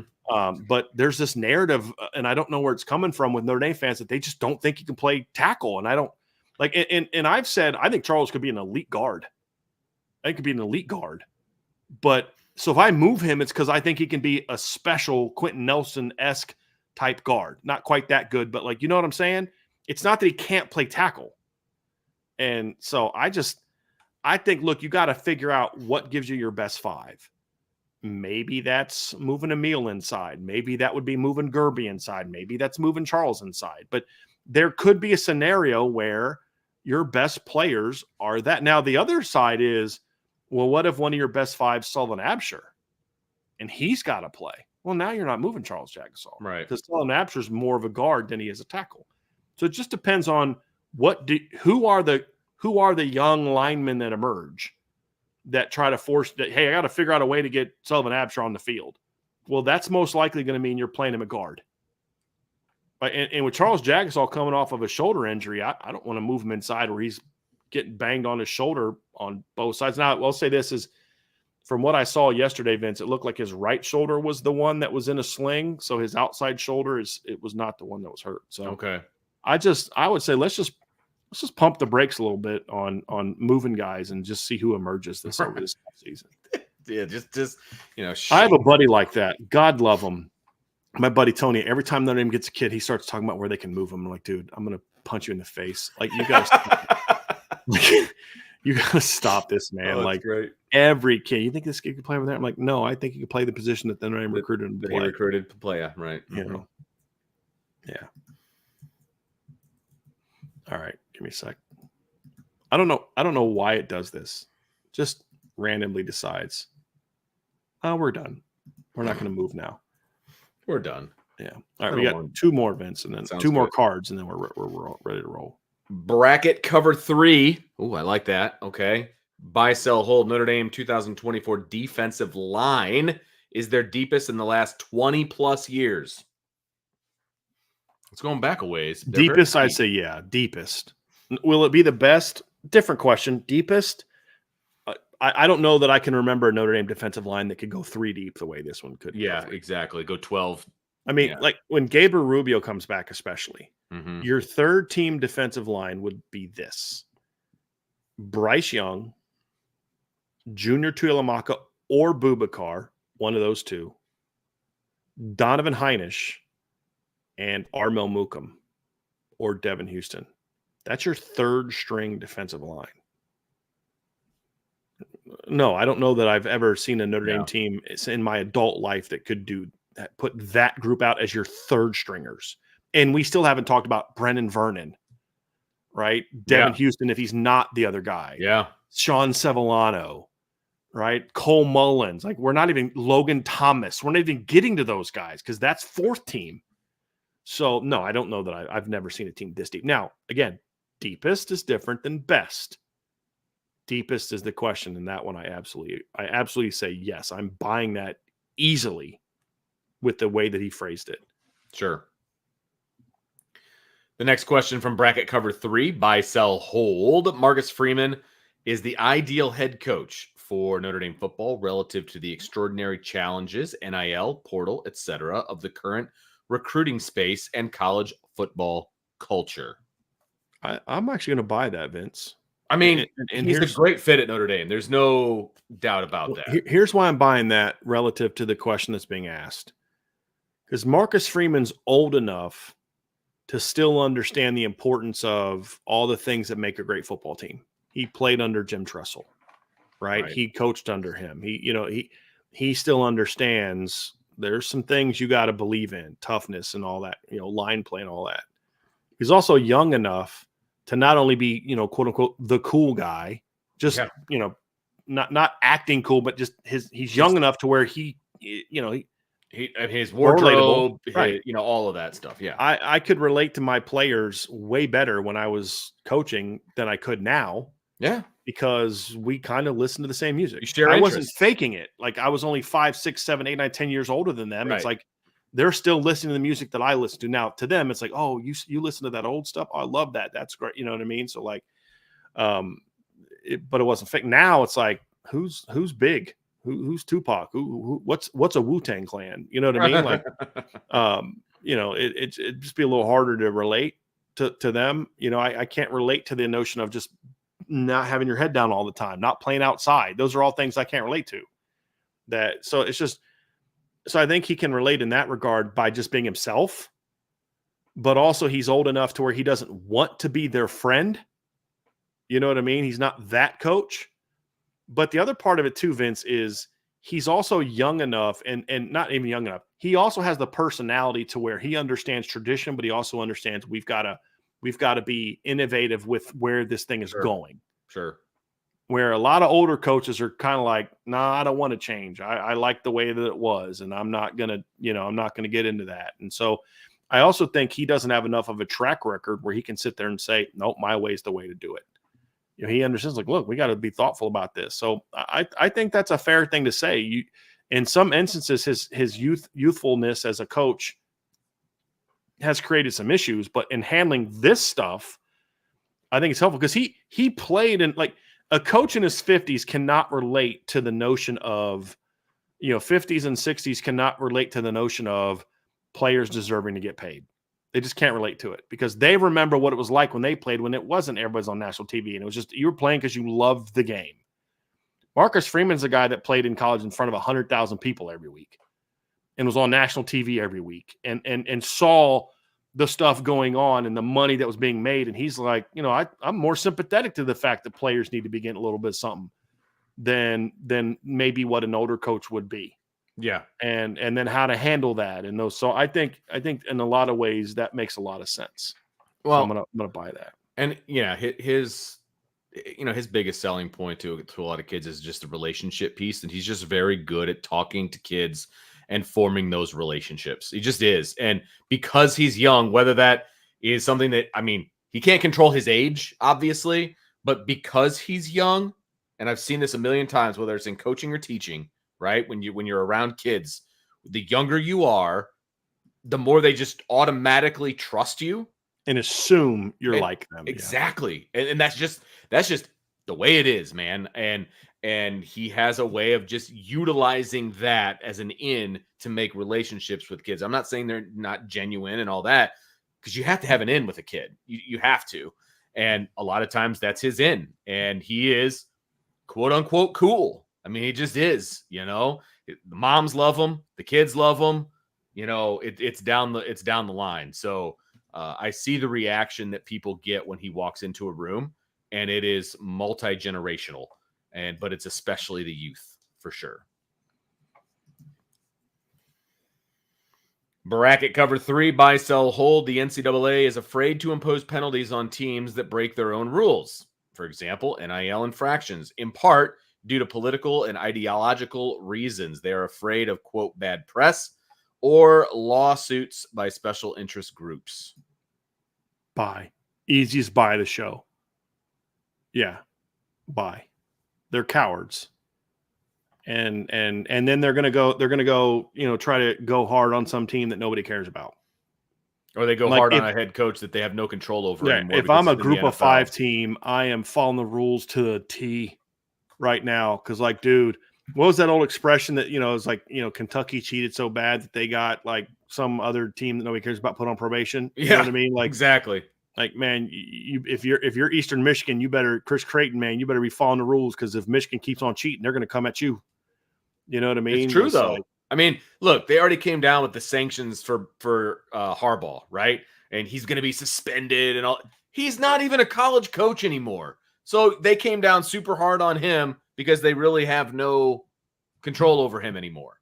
You know what I mean? Like, that is the most cowardice thing I've ever seen. Yeah. Like, thanks for coming down on him now. It's one of those things where you kind of have to do something to him, because you can then create a show cause in case he ever comes back to college. Then whatever team hires him has to live by that. Sure. And I understand that they did it, but like, the stuff that he got in trouble for was a ways back. Like, he could have been dinged for it a long time ago. Well, I mean, you can't ding someone until an investigation has kind of run its course. But I understand the point that you're making. I do. And I don't necessarily disagree with it. I'm simply saying, like, you did have to levy if you found out he was in the wrong, you still have to levy a punishment against him. The thing that would bother me is, why are you doing that? Why are you kind of going hard on him, but then not the other people? Bingo. Right. That I'm fine with. But like, yes, you have to punish Harbaugh. If you like, to me, it's like, I could truly accept the fact that Jim Harbaugh did not know certain things were going on, but that's because Jim Harbaugh chose not to know. Bingo. And that, to me, is the same as, like, something bad's happening, but I'm just going to mind my own business. Ignorance is not an excuse. I hear that woman screaming in the room next door, but I'm just going to I don't know what happened. I mean, you technically don't have a clue what happened, but because you chose to not. Yeah. I'm just going. I don't need that in my life. Well, you're a coward. I mean, it's your program, dude. Right. Like, Exactly. And like, are there things you say, well, like, look, that's not why Michigan won, to a degree, this particular game, but you can't ignore the fact that cheating, I mean, it was even worse than I thought. What they're saying, oh my God, it's so bad, is worse than I thought. Yeah. Like, they cheated even more than I thought. That has an impact. Yeah, it does. On winning games. It absolutely does.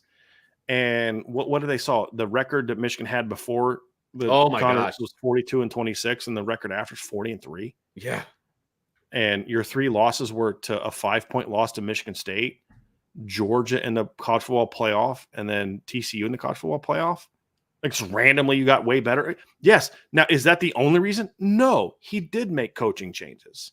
They did land some good players in certain positions. Jim Harbaugh's a good coach. So he's a heck of a coach. Yeah. So, yes, I expected him to get better, but you don't go from that to this. Exactly. And just sit there and say, well, is cheating the only reason that Michigan was better? No. As Ryan and I have talked about in the past, cheating is not the reason Aiden Hutchinson beat the crap out of your offensive lineman and your team punked out 2 years ago. It's not because of cheating. But you also can't ignore and say it had no impact on winning and losing games, because otherwise, why would they cheat? Like, here's the thing. If it doesn't help you win, then why are you doing it? Exactly. For an extended period of time. Right. Why are you doing it? If it gives you no advantage whatsoever in winning games, why are you doing it? Just because I like wasting money and spending it on tickets of things that are not going to help me at all. Right. I mean, it's ridiculous. And the thing for me is, and I know fan base are this way, but it's kind of like, you get to the point where, I don't respect the Michigan fan base anyway. There's a couple guys that cover the team that I like. I like Chris Ballas. He and I have always gotten along, but there's a lot of people that cover the team are just morons. Let's be honest. And their fans, it's like, you guys are just you're not a very liked fan base, because you're just kind of dumb. And the fact that you guys aren't willing to say, hey, this isn't okay, man. Like, Right, man, this exactly. sucks. It isn't okay. Like, hey, we earned our championship, but I acknowledge this looks really bad. They're not even willing to do that. They're not even willing to do that. They're just like, la, la, la, la, la, la. You know what I mean? Like, and, you know, I guess it's probably stupid of me to expect many Michigan fans. Because, I mean, like I said, we've had Antoine Johnson in the chat. He hasn't been around in a while. I've always found him to be someone you could have conversation with. Mm-hmm. Every other Michigan fan that's jumped in our chat's been an idiot that doesn't know how to like have a conversation with anyone beyond a 50 IQ. I mean, and they're not even willing to engage. Like Archer and I have had some back and forth where I think he's got a very pro Ohio State fan base point of view, but he's at least defending. He can defend it in a way where I'm like, okay, I understand where you're coming from. We just don't agree. But then there's that. Then there's just, you're just, you know, I just say just take a step back as a fan and say, if this happened to my rival, how would I feel about it? Exactly. All of the things that they've said. If Ohio State did that, how would I feel about it? You'd be screaming from the mountaintop. And I say the same to Ohio State fans will cry about what happened back with Jim Tressel. And I'm like, guys, if Michigan got in trouble for the same exact thing that you don't think is a big deal, you guys would be wanting them to forfeit every game. And you remember that, the whole like selling the little gold pants things and selling merch and all that. Remember Terrell Pryor and Mike Adams and DeVere Posey and all that kind of stuff. If that would have happened at Michigan, Ohio State fans would have been crying for the death penalty for them as a football program. Let's be honest about that. So when it happens to you, you should be willing to say the same thing to some degree. If Ohio State, if what Michigan was accused of would have happened to Ohio State, there would be no louder fan base about how Ohio State's program should be done away with than Michigan fans. That's the reality of it. We just don't have intellectually honest fans in a lot of instances. Yep. You know, and I know, and I'll say it's a credit to Notre Dame fans. Every fan base has people like that. But I know a lot of Notre Dame fans over the years that have been like, that's not okay. When the young student passed away a few, decade ago, tragically at practice, I know a lot of Notre Dame fans that were not okay with that. Some made excuses for this, but I don't know enough about the situation to know whether it could have been avoided or not. I'm not trying to get into that. What I'm saying is, I know a lot of Notre Dame fans that were willing to say, that's not okay. You don't just brush that under the rug. Props to them. There's other things that have happened where it's like a lot of Notre Dame fans say, hey, nope, that's not okay. Like, that's too far. I'll defend you for this, but I can't go there for that. That's how, to me, fan bases should be. Whatever you are defending, stop for a second and say, well, what if USC did this? Or what if Michigan did this? Or what if Ohio State did this? And if you'd still say, I'd defend it, honestly look at it that way. Not just say it and say, no, I'd support it. No, I'd totally be okay with it. No, you wouldn't. Right. No, you wouldn't. But unfortunately, the NCAA, like the people on, they should be vacating wins. Why? That's the dumbest thing ever. No, you know what they should do? They should fine them millions of dollars and fire everyone that was associated with it. That's what should be done. I mean, they said Sherrone Moore deleted like 50-some text messages. Mm-hmm. I mean, you're clearly, you did something wrong. You knew you were cheating. You tried to hide that you were cheating. Right. I'm sorry. That's a fireable offense to me. Right. And taking out hard drives and doing all this. Because I think he's like the only guy left on staff that hasn't left for the NFL. I hate to say it, but, something's got to happen. Somebody said 53 texts the day the news broke, which meant he knew what was happening. Right, and exactly. He said, got to cover our tracks. Exactly. So you knew something's got to be done, man. And otherwise, some people say, well, if that's all that's going to happen to them. And that's exactly what is going to happen is nothing, but okay. We'll see. Yeah. Maybe I'll be real pleasantly quick, surprised. Though, there was a comment here that I attributed to D Troll Hunter that I just messed up in the chat. So I wanted to get this right. This right here, I attributed to D Troll Hunter, and I apologize. This was actually Owen D15. So it's like Owen and then ND 15. Gotcha. So Owen ND 15, I apologize for not giving you due credit for this. And D Troll Hunter, I'm sorry that I attributed this to you, but I did the card wrong, and I thought I had fixed that, but I thought that I had it right, but apparently I did not. So I apologize. But I like giving people their credit because if I was in a fan show, I think it'd be kind of cool to see like my handle up on the screen and all that. So I do apologize for not getting that right. 100%. 15. Well, that's it, right? That's going to do it for this edition of Buy, Sell, Hold. Thanks for everybody for participating because we can't really have a Buy, Sell, Hold if we don't have our subscribers participating and giving us stuff to talk about. So thank you guys for participating. Again, if you want to be a part of the Buy, Sell, Hold show, you got to be a member. Boards.irishbreakdown.com. It's the best investment you'll ever make. That's what I'm saying. The best investment a fan can make. How about Sports that? investment a fan. Yes. Yeah, there you go. I don't want to be too crazy here. But invest in your children, your wife, your families. After that, yes. As I sit here on my 20th wedding anniversary, saying that the boards are the best investment you can make. But anyway, you also get board access for free. This is also true. So, hey, make sure you jump on the boards, folks. It's a lot of good stuff over there. And again, there's a good intel piece over there today. But if you're not a member of the board, you're missing out. So, and then of course, subscribe. Deuce Night, by the way. Yeah. Okay. I didn't know I knew you weren't sure. I get it. It's all good. Fair enough. So subscribe, hit that notification bell, share with your family and friends. Appreciate you guys being around. Tomorrow is Thursday, and I have to say I don't remember. We're doing the Big 12 preview. Yeah. But which position are we doing? Do you remember? No, because I think we're done with the position groups. Oh, okay. We were going to talk about pass game stuff. So, gotcha. Okay. What the Notre Dame offense and then Notre Dame defense needs to do to improve in the pass game. Pass game overview. So I believe that's what it was. Yep, correct? I just found it. It is. Okay. Pass game overview, offense. It'll be kind of two sections. What does the defense need to do to? I think the defense is more of the pass rush. Okay. And then the offense will be more of what do they need to do to improve? Cool.